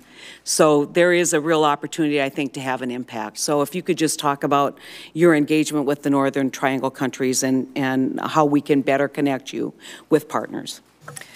Well, Senator, I thank you and others on the committee for your continuing dialogue with me on this. We have to address both the push and the pull. We have to. So the push factors, we have spent a lot of time analyzing what those are, working with the United Nations in particular to understand. I called for a ministerial in Guatemala. I've been there now a couple times to talk with all of my counterparts in the countries and the social fabric, the NGOs there, about how we can take care of vulnerable populations as quickly as possible. It should not be that if you need to seek asylum, you have to pay a smuggler or trafficker to do that. There has to be a better way to protect them sooner in the process. Spent a lot of time in Mexico, a lot of time talking. With that, have you reviewed Senator Carper's and my bill? Which one? It's the bill that would allow for asylum seekers to apply in country, not make the migration north. And has DHS taken a position on that? We have not, but I would be more than happy to come speak with you about that. Yeah, I mean, I think when we talk about what is it going to be that is going to help us, and Senator Carper's here and he can talk about that further, but we agree. So it's always nice when you can find those things that we all agree on. We all agree that the worst thing for these families is to migrate north. It's a dangerous, dangerous journey. Many times they're indentured for their lifetime, paying off the people who traffic in or actually smuggle human beings. We got to keep those two terms separate. But I mean, I really believe that this is the sweet spot, working with the NGOs, working with the communities, if in fact we are going to recognize, which is where we maybe have a point of conflict, that American law allows for people to seek asylum here. And we'll have to have a structure for, in fact, responding to those asylum applications. And so we would really appreciate it if you would take a very hard, close look at the Northern Triangle countries and what we can do to seek asylum there, and work with Senator Carper and with me to try and find some kind of legal path forward for doing that. I want to switch just to the northern border. I would disappoint, I think, everybody on this panel if I didn't talk about the northern border. We continue to have staffing problems. We continue to be concerned. You know, I want to thank you for the strategy and now the implementation, but I think that there has to be better ways to improve the opportunities for workforce on the northern border. And could you just, in the time that I have remaining, speak to the work that you're doing and tell us what more can be done to encourage people to join us in Border Patrol and Customs and Border Protection? Yes, so we are looking very carefully at how we recruit, how we retain, and how we compensate. All three of those go to a variety of different areas where we have difficulty basically recruiting and hiring folks in those areas. So we're looking at rotations, we're looking at bonuses, we're looking at additional educational opportunities so that they can get training along the way. Secretary Nielsen, if I can just say, because I don't have a lot of time left and he's wielding a pretty heavy gavel today. I've been hearing this for 6 years. I just want to see it. I want to see what that plan is, and I want to hear from my guys up in the border, my men and women up the border, that yes, they're being heard, they're being listened to, and that their job rewards have increased as a result of the recognition from the Department of Health. Happy to come brief you. The good news is, for the first time in many, many, many years, we are hiring at a rate that outpaces the rate at which we are losing. Yes, ma'am. So, but happy to come brief you in detail. Understand. Senator Harris. Thank you. Director Wray, I want to thank you and the men and women of your agency for the work you do every day. I think I'm the only member of this committee who is also a member of the Senate Judiciary Committee, and I'd like to talk with you about the Kavanaugh hearings. So I just want to be clear about how the system works. When the FBI was given the direction to do the background investigation as it related to Dr. Ford's allegations, that's an instruction that goes to the FBI from the White House. Is that correct? Not from the Senate? That's correct. And when the FBI was directed then to do that investigation as it relates to those specific allegations, was the FBI given full discretion, or was the scope of the investigation limited by the direction you received from the White House? Well, Senator, I want to be a little bit careful about what I can talk about in this setting. So I'm clear. I'm not asking you for the content of the investigation, understood, just the process. Understood. There are MOUs and other things that go back a ways that govern this, but I think it's important. I would say this, it's important to understand that unlike most investigations, like the sort that you and I and Senator Jones have all been familiar with, traditional criminal investigations, national security investigations, a background investigation is very different. And that is done, our only authority is as requested by the adjudicating agency. The White House in this case is the White House. And I have a lot to cover, and so if we can be as succinct as possible, I appreciate it. And I know there are a lot of details, and I appreciate your point. So in this situation, was your direction limited in scope, or were you given full discretion to investigate whatever your agency thought was appropriate to figure out what happened? I think I would say that our investigation here, our supplemental update to the previous background investigation was limited in scope, and that is consistent with the standard process for such investigations going back quite a long ways. And did you receive this directive in writing? There's been lots of communication as is standard, between the FBI's Security Division and the White House's Office of Security. Was it in writing? And I would expect that there would be written communications, but I can't speak to that here. Can you find the direction and provide it to this committee, the documents? I would have to see what would be appropriate. Okay. And who from the White House communicated the directive? Well, as I said, the communication between the FBI and the White House for nominations, including judicial nominations, is through the FBI's Security Division, which has background investigation specialists, and the White House Office of Security. And that's where the communication always is. And I've spoken with our background investigation specialists, and they have assured me that this was handled in the way that is consistent with their experience and the standard process. Did anyone in your agency receive any direction about the scope of the investigation directly from Don McGahn? Well, I can't speak to what anybody throughout the organization might have received instructions on. My understanding is that the communications occurred between the White House's Office of Security and the FBI's Security Division. Do you know who determined that the FBI would not interview Judge Kavanaugh or Dr. Ford or the list of 40-plus witnesses? Again, I would say what I said at the beginning, which is, as is standard, the investigation was very specific in scope, limited in scope, and that is the usual process, and that my folks have assured me that the usual process was followed. Okay. And did the FBI look into allegations as to whether Judge Kavanaugh lied to Congress during his testimony? That's not something I could discuss here. Okay. Thank you. Secretary Nielsen. Senator Peters, during this committee hearing, asked how long is too long to detain a child, and you went on to testify that your agency does not detain children.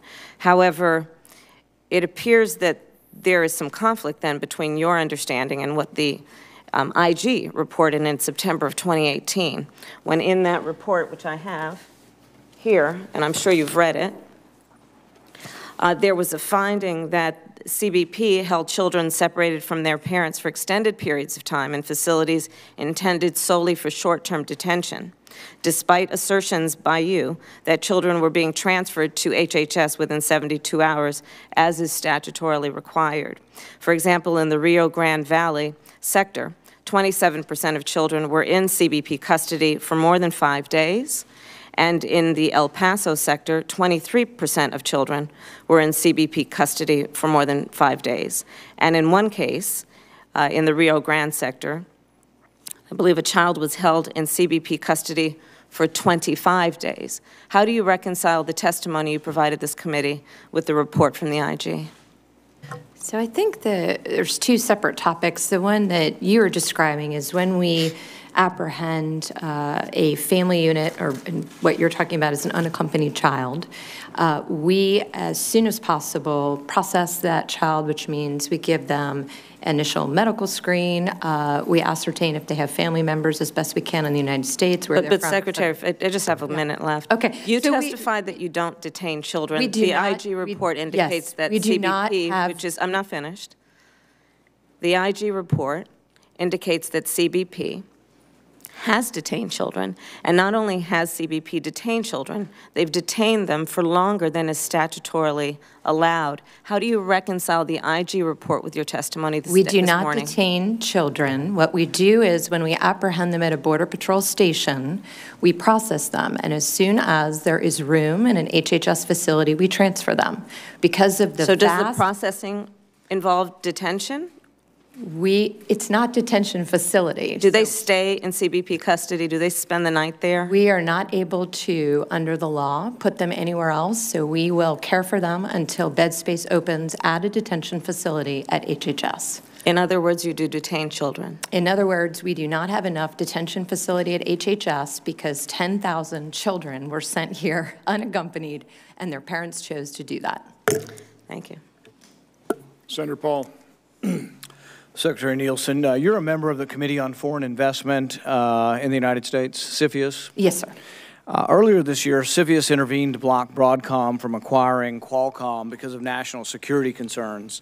Now Broadcom is about to complete acquisitions of Computer Associates Technologies, also known as CA Technologies, whose network systems are deeply embedded in many of our critical infrastructure facilities and national security agencies. For example, 60% of U.S. electric companies are serviced by companies using CA systems. Similarly, their systems are used in 29 U.S. nuclear reactors. Is CFIUS reviewing this transaction between Broadcom buying CA Technologies? Sir, in this forum, I can't speak to open investigations, but happy to come talk to you about it. Okay. We will send you a letter advocating that CFIUS look at this, and whatever can be public, that's fine. But we think that if they were looking at Broadcom previously, just because Broadcom has changed their domicile to here doesn't mean we still shouldn't look at Broadcom. Director Wray, does the FBI access the Foreign Intelligence Surveillance Database for information on domestic crime? The Foreign Intelligence Surveillance Database, I mean, we have a variety of databases. We do not investigate domestic crime through our FISA authorities. That would seem to contradict things that we've heard previously. You're saying that the FBI does not access any of the foreign databases, either the 12333 or the FISA database looking at domestic crime. Well, maybe you and I are using slightly different definitions of the term domestic crime. I think we use the foreign intelligence authorities that we have and the foreign intelligence databases that we have to investigate counterterrorism, counterintelligence, and cyber activity on behalf of foreign actors. Are there situations where some of those programmatic areas then result in criminal charges that are statutes that could also be domestic crimes? Absolutely. But you're telling me that a guy that is alleged to sell drugs and talks to people in Mexico whose conversations might be caught up in an international database, you're not accessing those to go after drug charges?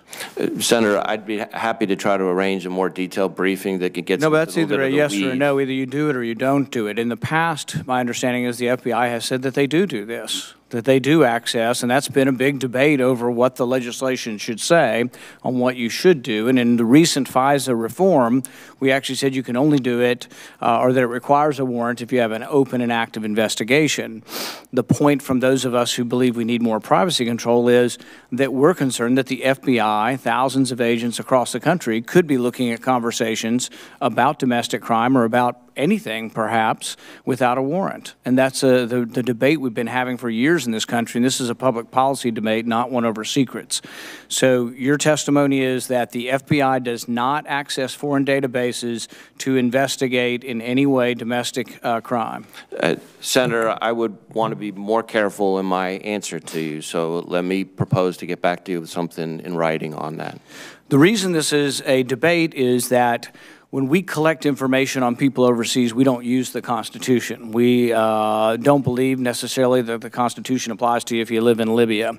So we scoop up all your information. We listen to phone calls everywhere, including Angela Merkel, everybody. We listen to everybody's phone calls around the world.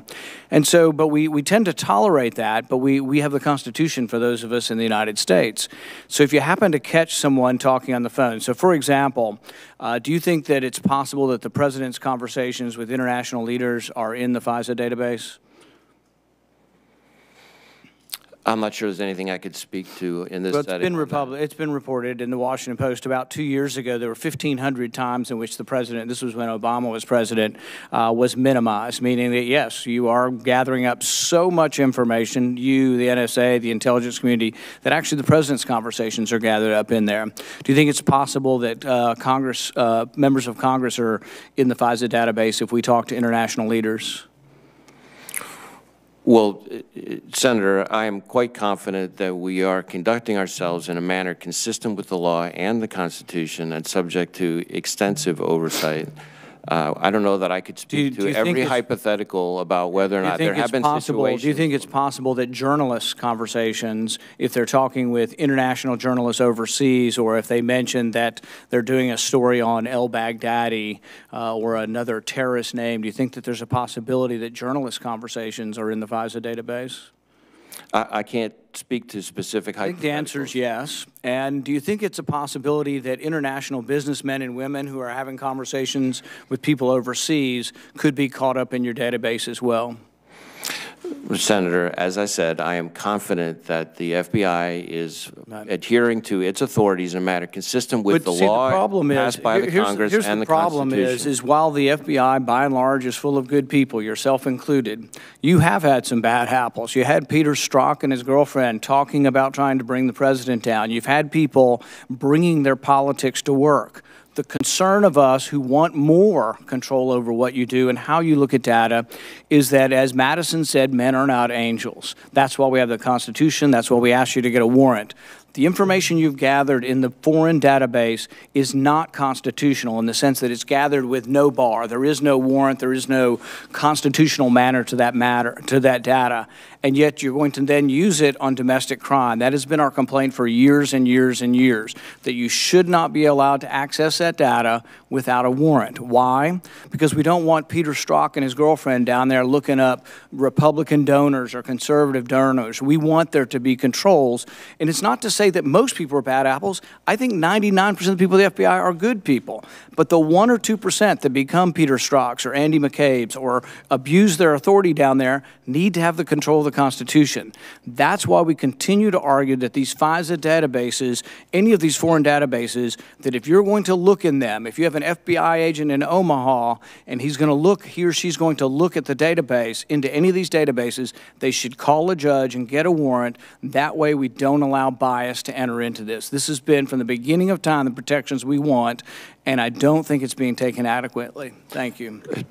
Senator, I would just say that I disagree with the characterization of it as being unconstitutional in terms of the way in which we've conducted ourselves, but I appreciate your kind words about the men and women of the FBI.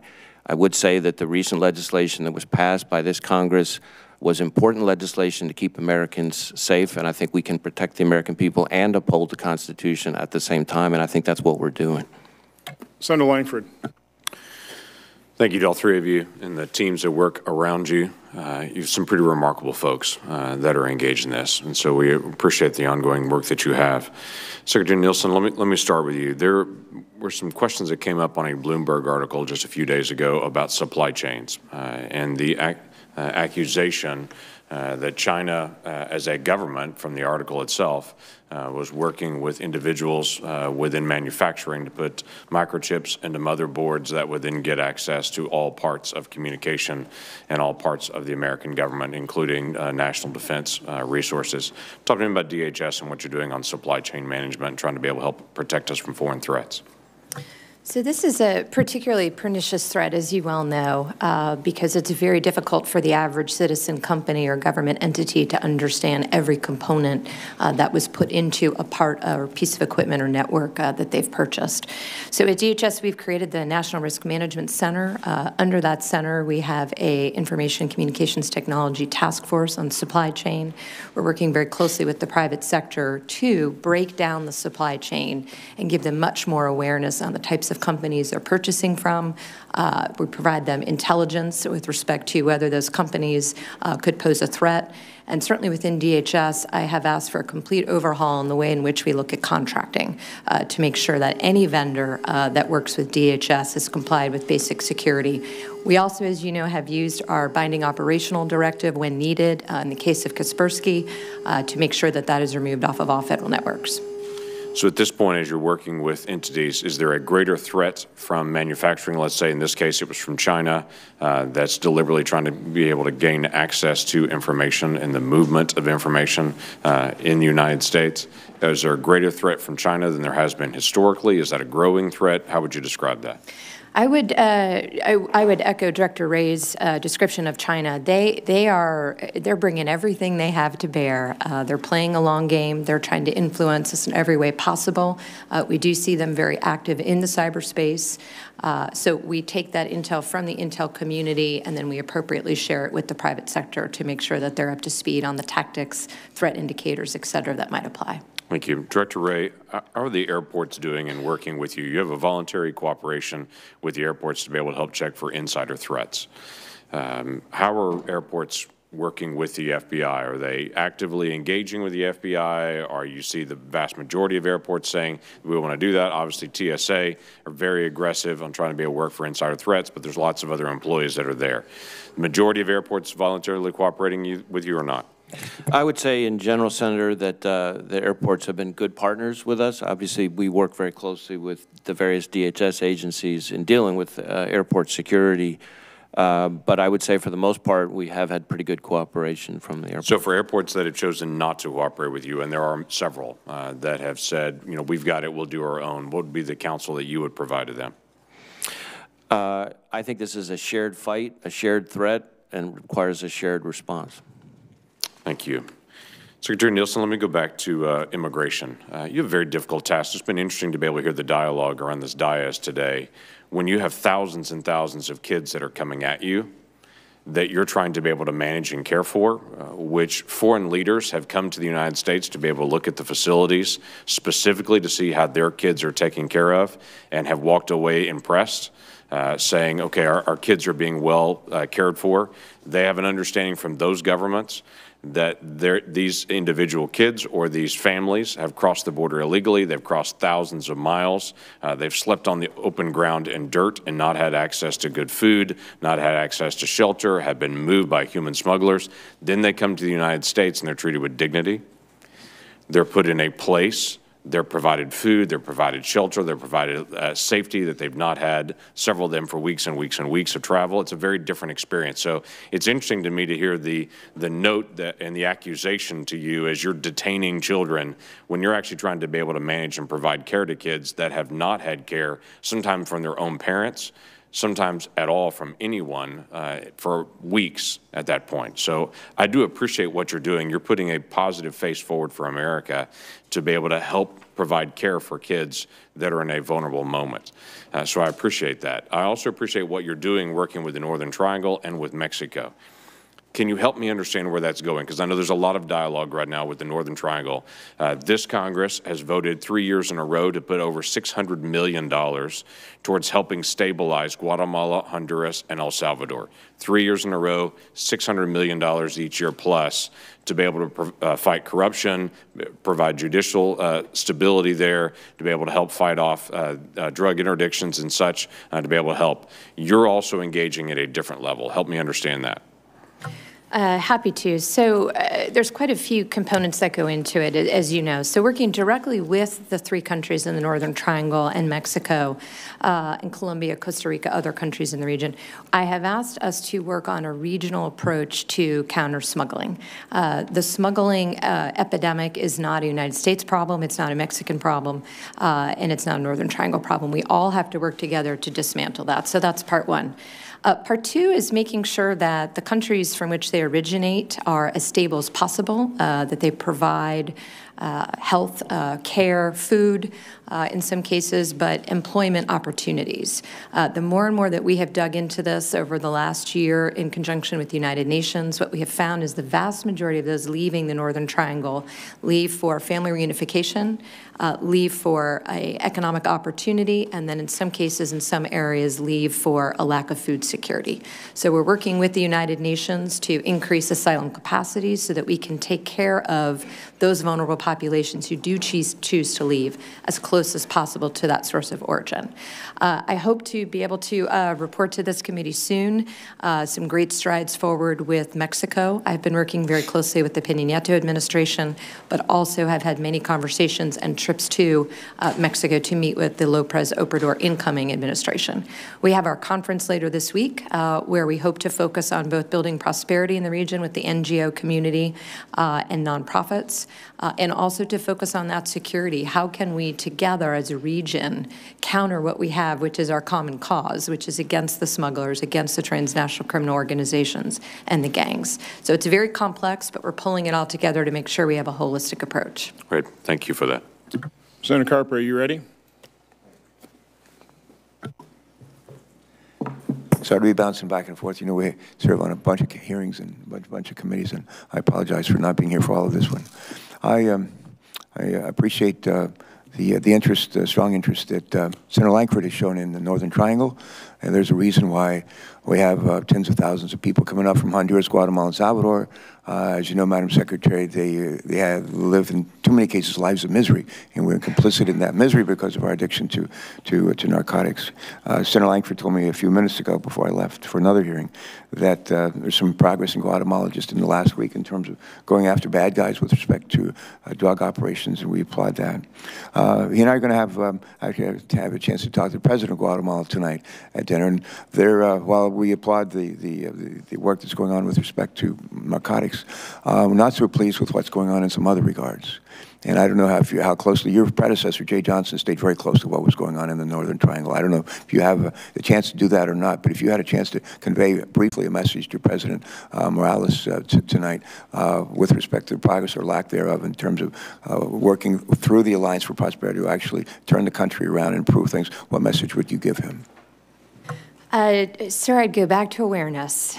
We have to work together to protect these vulnerable populations. It cannot be that their only option is to pay a smuggler.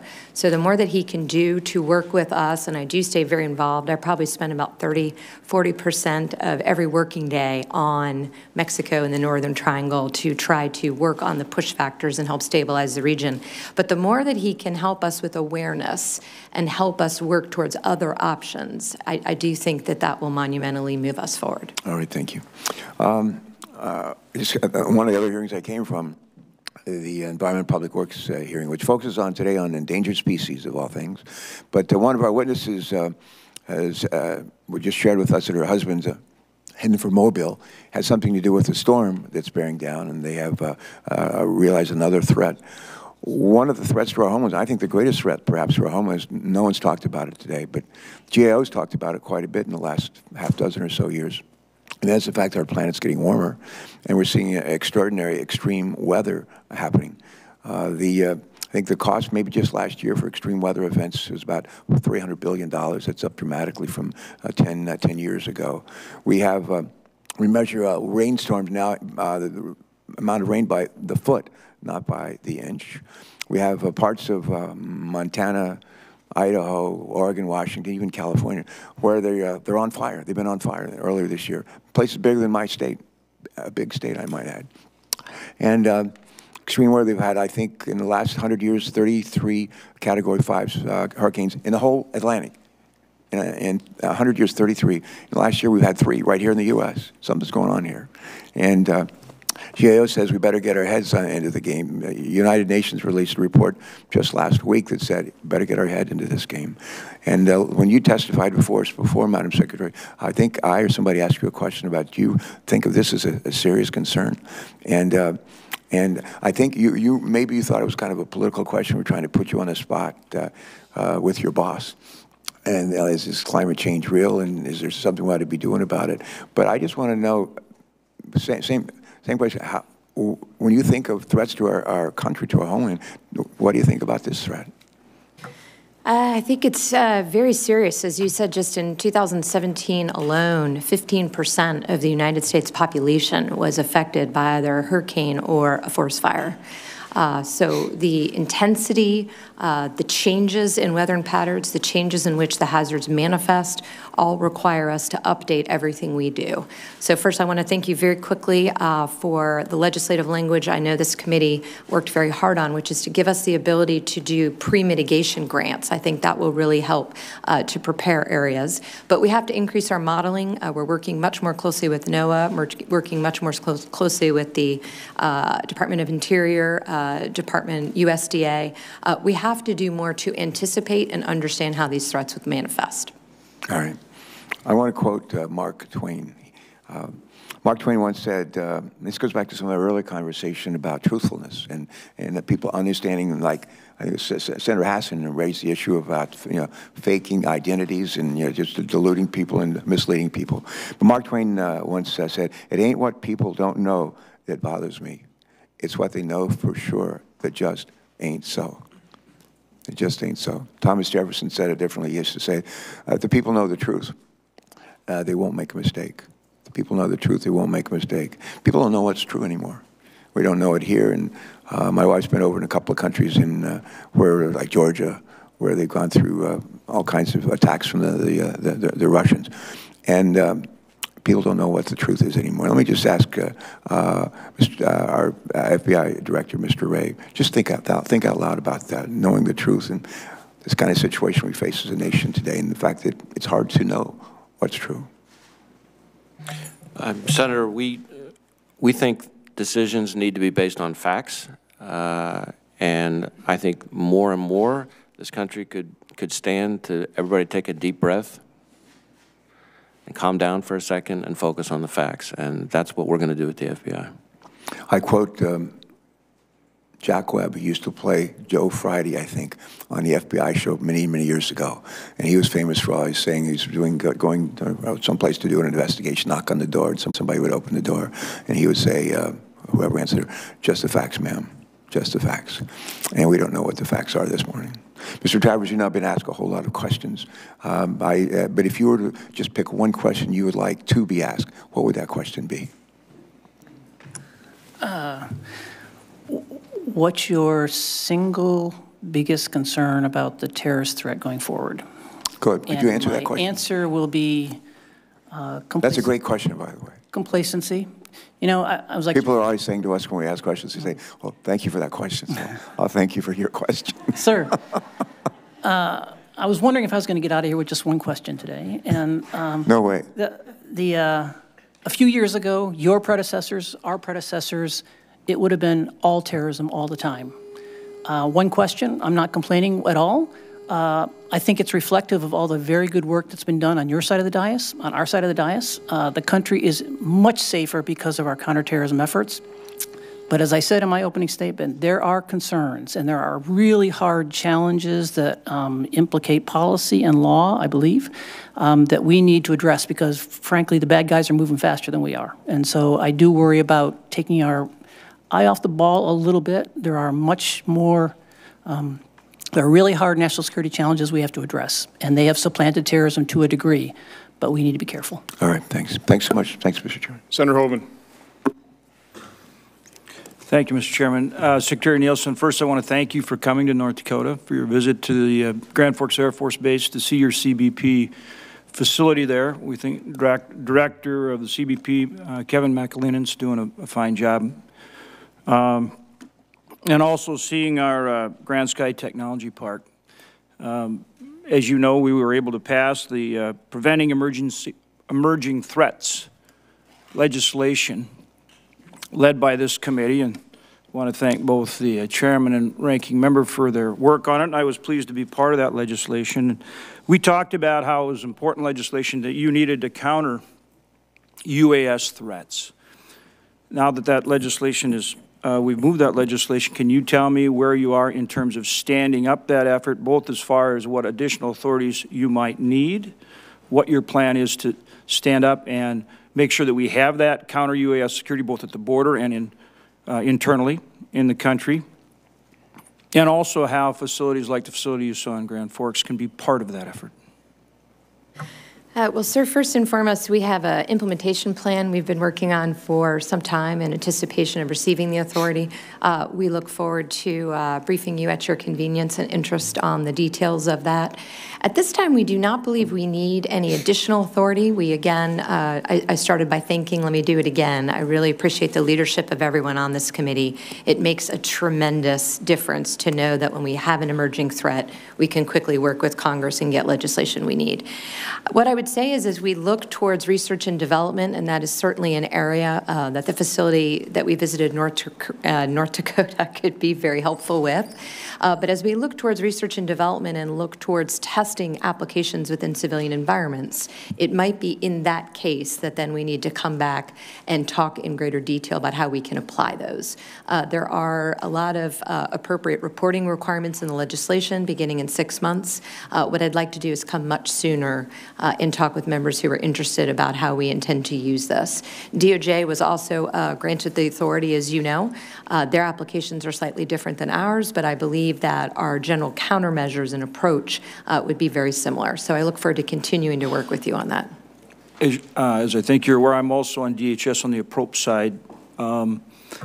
Is there other funding requirements, or in general, are you where you need to be to stand up this effort, both in terms of authority and appropriation?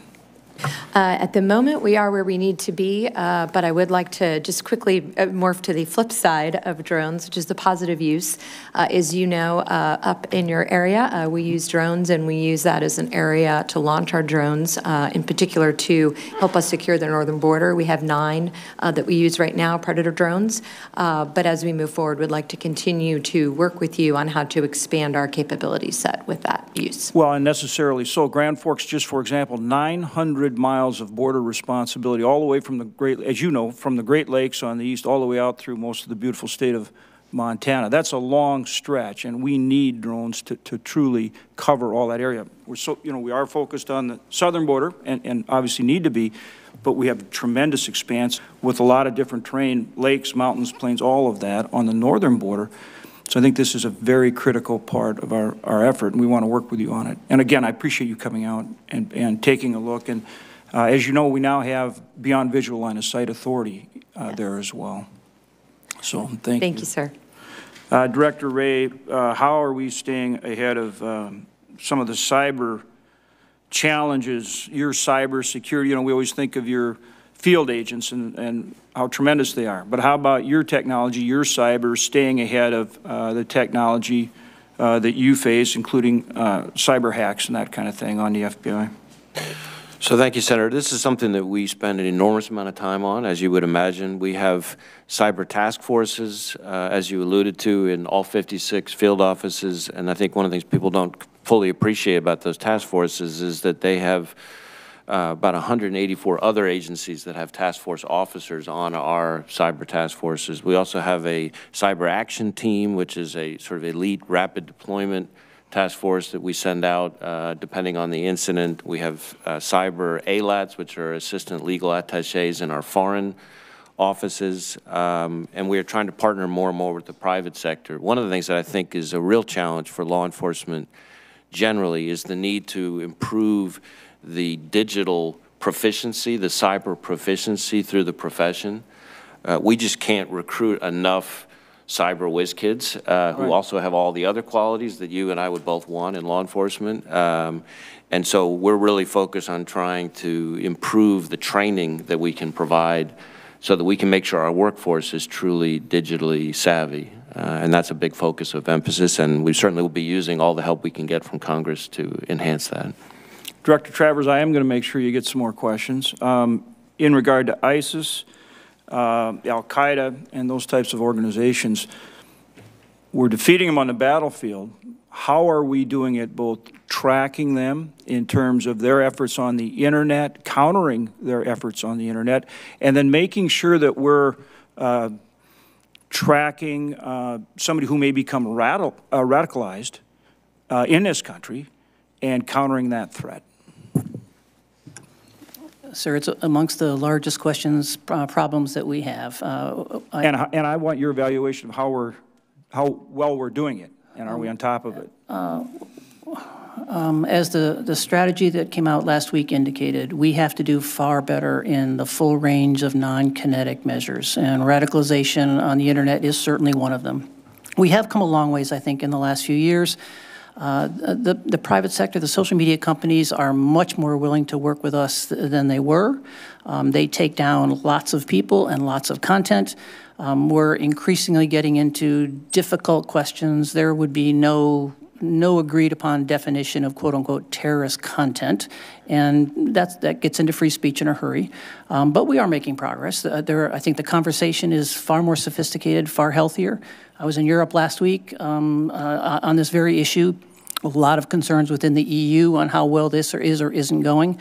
It's going to be a large challenge for us going forward because as the terrorists get younger, they're getting better at this, and it poses massive issues for the intelligence community and law enforcement. As Director Wray brought up, are you able to get the, whiz kids, if you will, the people with the cyber training and talent that you need? Are you able to attract those people? Well, generally speaking, data scientists are amongst the most difficult individuals for us to attract and retain because they're in huge demand across the private sector. And so we need to be looking at more ways to attract and retain that type of talent, don't we? And we're investigating everything from bonuses for retention. Yeah. Thank you. Senator Daines, this is, by the way, the first time I have an opportunity to congratulate you on being the father of the bride. I'm sure that's a little bit more public than you had initially intended, but I hope you had a good day on Saturday. But take it away. Thank you, Mr. Chairman. It was a great day. I appreciate that. Secretary Nielsen, Director Wray, Acting Director Travers, thanks for coming up the hill today before this committee. Secretary Nielsen, it's good to see you again. And I want to thank you for your leadership at DHS.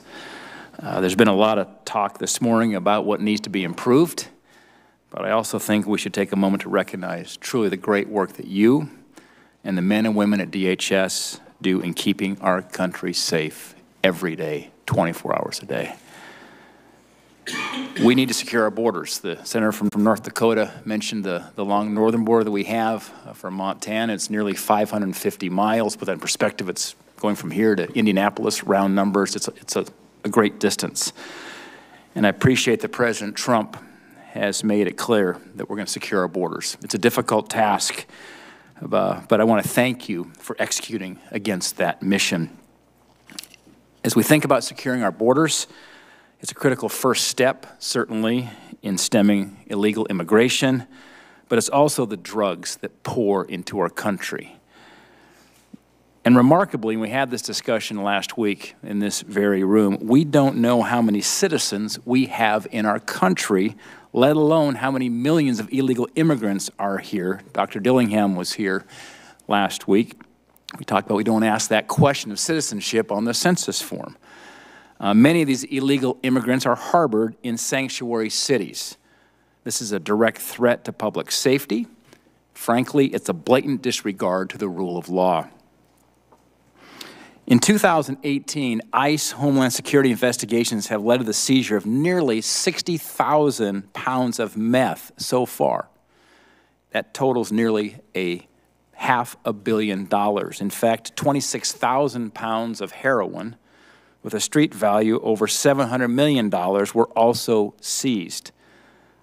These are huge amounts. It's also a testament to the work that you are doing. Yet some of these drugs make it to Montana.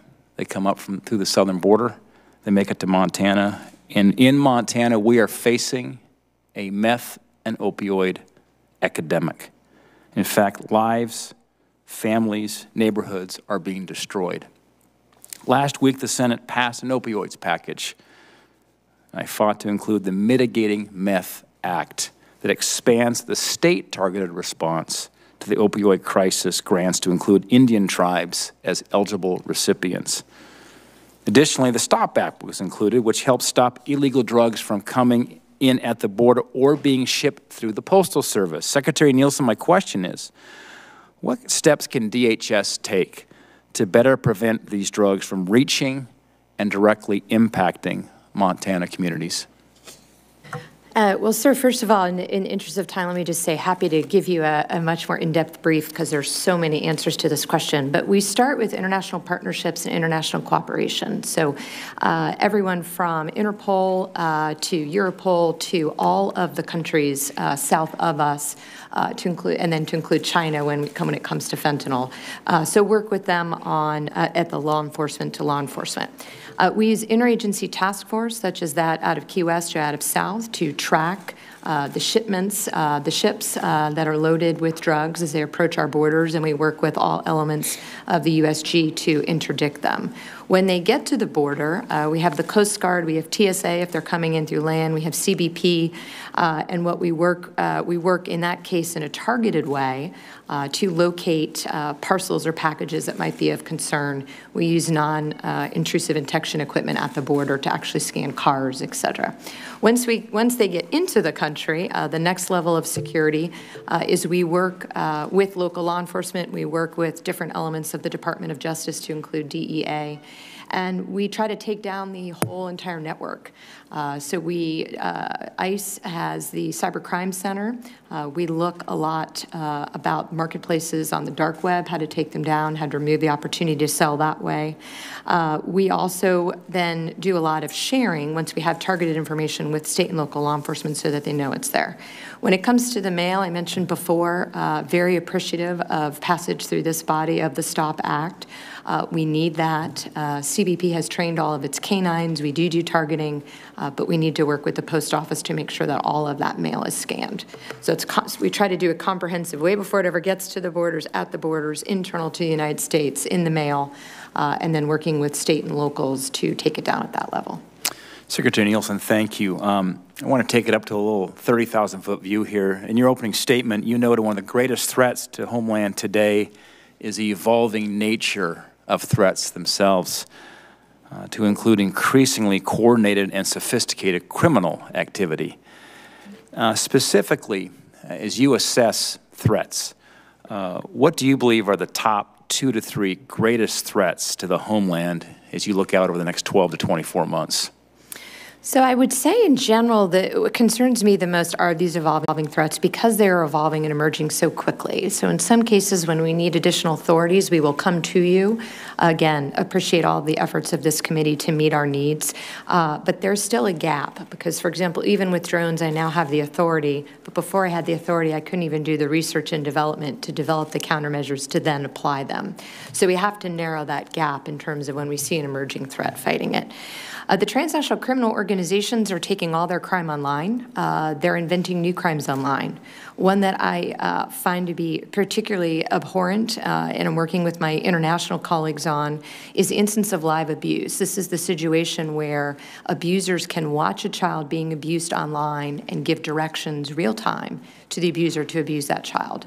This is a very difficult crime to investigate, but we have to do more. So we see a proliferation of new and emerging crimes through not just the internet, but through very complex, I mean, these are now decentralized cartels, essentially. So they have middlemen that are in common, but we are trying to move away from a whack-a-mole approach and dismantle the entire network. Think about these criminal activities. At what point do they become a Homeland Security risk? I believe that's now, sir. As we think about lone wolf as well as homegrown extremists, what threshold must be crossed or what trigger tripped to invoke authorities and resources beyond what law enforcement agencies have organically? From a DHS perspective, and we work very closely with the FBI, as the director mentioned, both on domestic terrorists as well as homegrown violent extremists. Hate is hate, violence is violence. What we've done at DHS is we've changed our programs to focus on the prevention of all terrorism through partnerships. So we do that through information sharing, we do that through awareness, we do that through counter narratives, we do that through counter radicalization, but we try to have a holistic approach. But I think what's important there to realize is we don't want to get to the point where a threshold has been crossed. We need to have a holistic approach to counter those narratives so that no one is radicalized. Thank you, Secretary Nielsen. Thanks, Senator Daines. Mr. Travers, I was also going to let you exercise your vocal cords. And by the way, in my introduction, I wasn't trying to point out your age. I was trying to point out your really length of extraordinary public service. I want to put the study of terrorism, response to terrorism chart back up there, and just kind of want you to comment. Again, I realize there are problems with the data here, but I was shocked, quite honestly, to take a look at the 2017 results. Can you just typify what all's happened? You know, this shows some measure of success. Of course, any death due to terrorism is one too many, but there's some progress being made. Can you just speak to that? A little bit, sir. So up through 2012 or so, NCTC maintained the database that supported the State Department's country reports on terrorism. We got out of the business for budgetary reasons. And so that data is now, I think, largely produced by the University of Maryland. They have had issues with the way they compile data. I think, but I cannot prove, that the very large bars are almost certainly Iraq-Syria related. And so you have to be careful in terms of what it is you're counting. I mean, we used to focus on how many individuals were killed by VBIEDs, for instance. I suspect some of this is large-scale insurgency, but I don't know. Okay, so the good news is we've certainly helped solve the problem in Iraq and Syria, but that isn't to say that the threat's gone away. It's metastasized, it's spread, and we're just kind of seeing the normal level of threat now because we have those more unusual circumstances. That's correct, and there is some good news, I think, in terms of HVE attacks in Europe are down from where they were last year. Probably that's partly because the resonance with the demise of the caliphate has declined. It's partly because we're seeing vast improvements in European efforts to share information and crack down on crime and terrorism. So there is good news, to be sure. So one of the solutions, obviously, is sharing information, awareness, just public awareness, which brings me into my next line of questioning for either or both of the Director or the Secretary. Bloomberg has, I think, done an excellent job of investigative report on the supermicro, the implantation of small little microchips into these boards. I know Apple is denying it. Follow-on report seems like it's pretty sound reporting. Without getting into the specifics of that, unless you want to speak to whether it is true or not, what went through my mind immediately is how come I'm finding out from Bloomberg and not in terms of contact from the federal government? We earlier had, we were made aware of Kaspersky Labs. I didn't find out about it. Fortunately, we have a couple committee members that serve on the Intelligence Committee, and they were being briefed on it. But Kaspersky Labs was in business for a decade or more, becoming a larger and larger business, fully integrating themselves into our supply chain, to our personal computers, and we did nothing. Again, my point being, I think one of our best lines of defense against cyber attacks is just exposure. I mean, the fact that we have these high-profile attacks, whether it's Sony or Target, or I won't list all of them, that has literally brought the IT guy out of the basement and at the CEO level. It's incredibly important to have public exposure. I think we have a huge problem of overclassification and lack of notice. So again, I just kind of like to ask both of you, when did you find out about the whole situation with Supermicro and this implantation of chips in the supply chain? Well, I would say, as to the newspaper article or the magazine article, I would just say be careful what you read in this context. Certainly, I would say that I agree with you 1,000%, Mr. Chairman, that that awareness is a huge part of the defense to whether it's supply chain risks or cyber risks.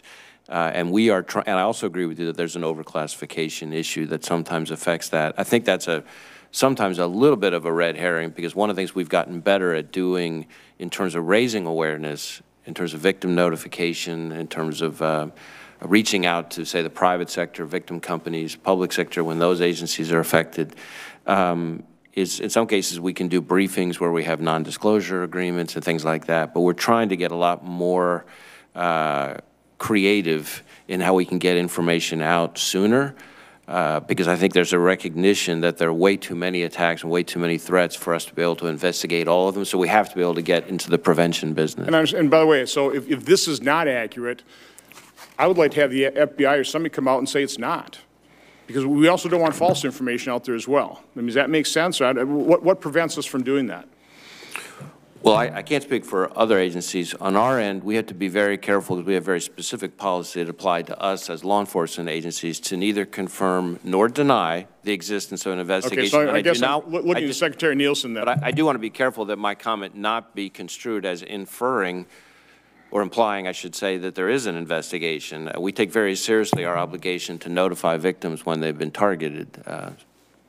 But again, so much of cyber defense is threat identification, notification, right? Yes, sir. And we have adopted a shine the light approach. I mean, we have to stop the complacency and move to attribution and consequences. So one of the first things we did do was the binding operational directive against Kaspersky. Can't speak to why it wasn't done sooner. With respect to the article, we at DHS do not have any evidence that supports the article. We have no reason to doubt what the companies have said. We continue to look into it. What I can tell you, though, is it is a very real and emerging threat that we are very concerned about. So we are working very closely with the private sector, within our federal family, and certainly to put our own house in order to make sure that we are locking down every step of that supply chain. Before I go into another series of questions, quickly with you, Secretary Nielsen, you've issued now a strategy on EMP, GMD. Can you just quick summarize it? I mean, what is the primary finding out of that? The primary finding is, and you will not be surprised to hear me say this, sir, but that we need to do more. So we are starting with the energy sector and the communications sector. We need to do much greater depth of modeling to understand what the actual cascading effects would be. As you and I have discussed, in an extreme, if all of the lights go out and we have a long-term power outage, we do have an annex for that as part of our federal interagency operational planning under the National Response Framework. So regardless of cause, we can respond and recover. But the cause is very important, and understanding exactly how that will emanate is important. Also within that is research and development. We need to do some research and development to protect critical infrastructure systems and networks. This is certainly one of those problems that we've been admiring for years. I am really looking to do something. And my suggestion always has been, what do we do if the electrical grid goes down, regardless of the cause, whether it's kinetic, whether it's cyber, whether it's EMP, GMD, and maybe we start there, large power transformers have no replacements. I mean, I really am looking for action and an action plan to do something so we can mitigate any kind of damage. I have some more questions, but want to turn to Senator McCaskill, and then I'll go back. Secretary Nielsen, ports of entry, where 90% of the seizures of fentanyl are made, your 4,000 officers, well, to be specific, 3,908 officers short of your own staffing model.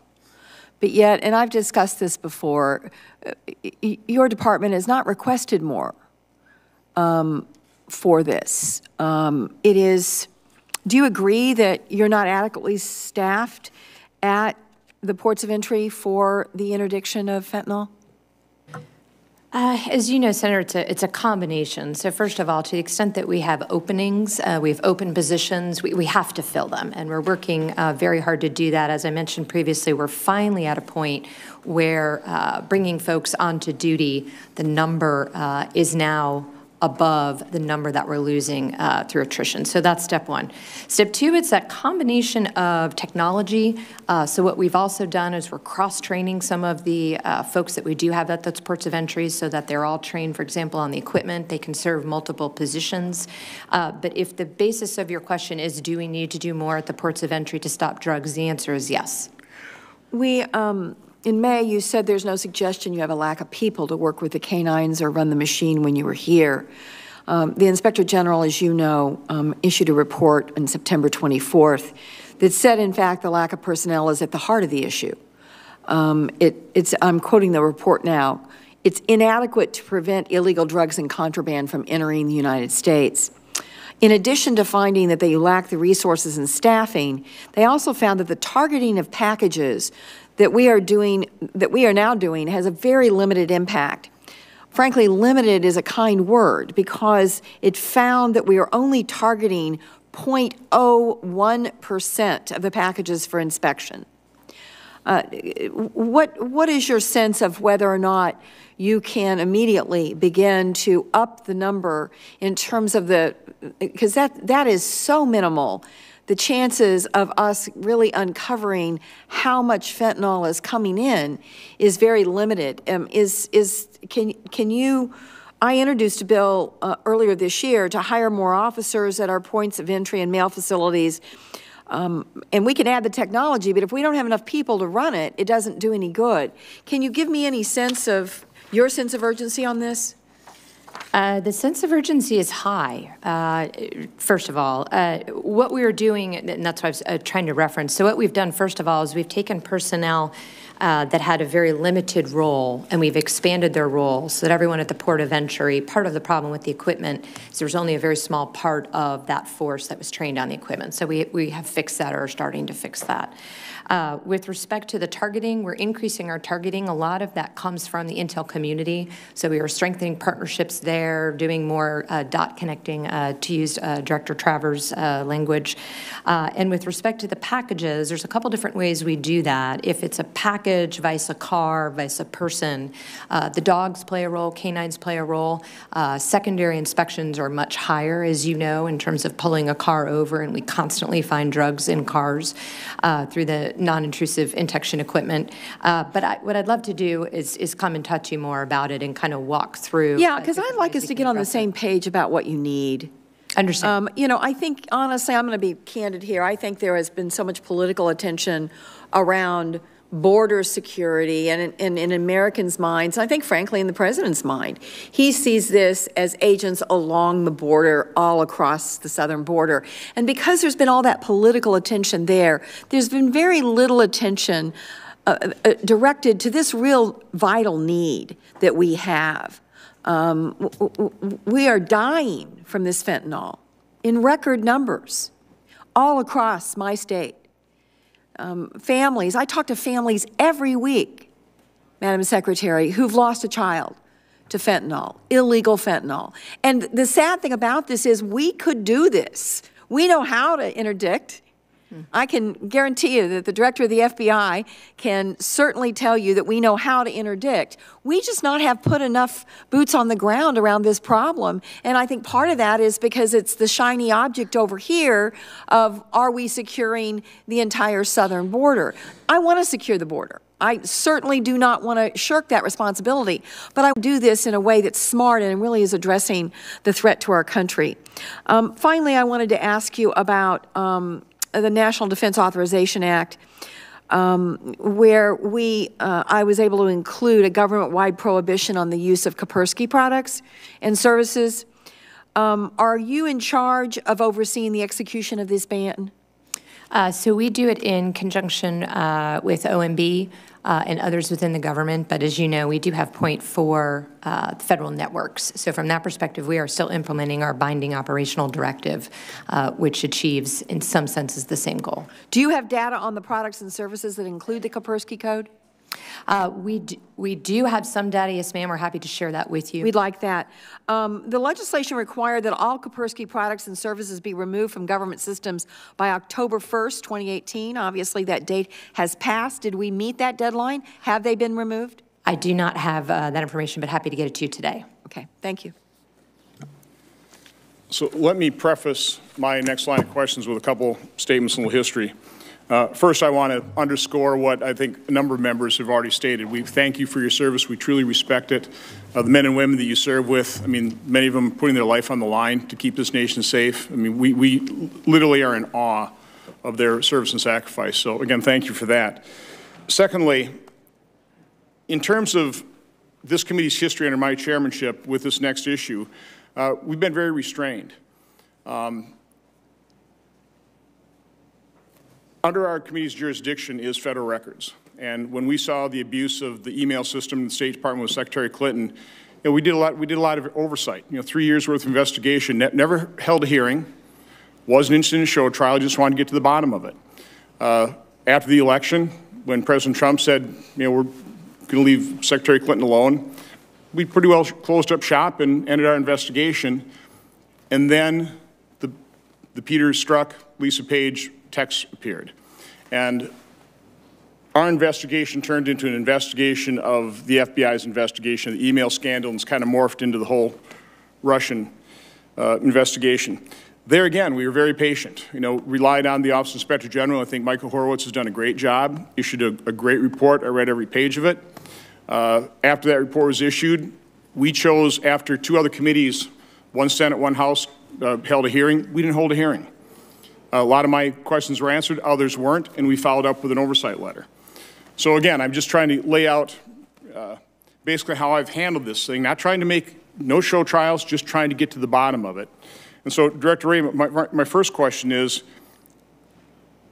are you concerned about the credibility of the FBI? I actually have 3, you know, credibility, integrity, and partiality. I'm not even going to ask impartiality and integrity because I think under your leadership, I know your answer. But what about the credibility? This is a legitimate concern.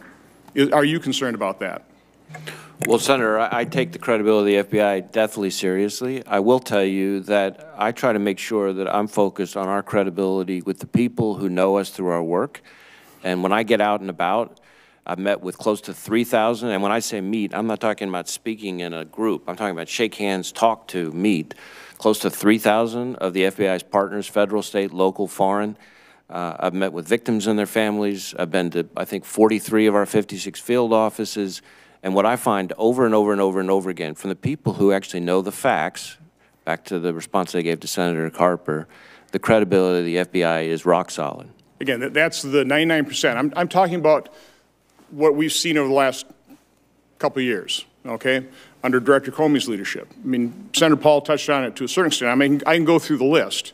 You know, Acting Director McCabe, the OIG report on that, which again was very detailed. He's under investigation. Now the Page Strzok text, the Rod Rosenstein memo about Director Comey. There's a number of reasons, legitimate concerns about what happened to the FBI. I mean, do you acknowledge that? And does that concern you? Certainly, I take anybody's concern seriously. I think the Inspector General, as I agree with you, did a very thorough and professional job, and I've taken his recommendations very seriously. There have been disciplinary decisions, which I can't discuss in this forum, of course, that have been made.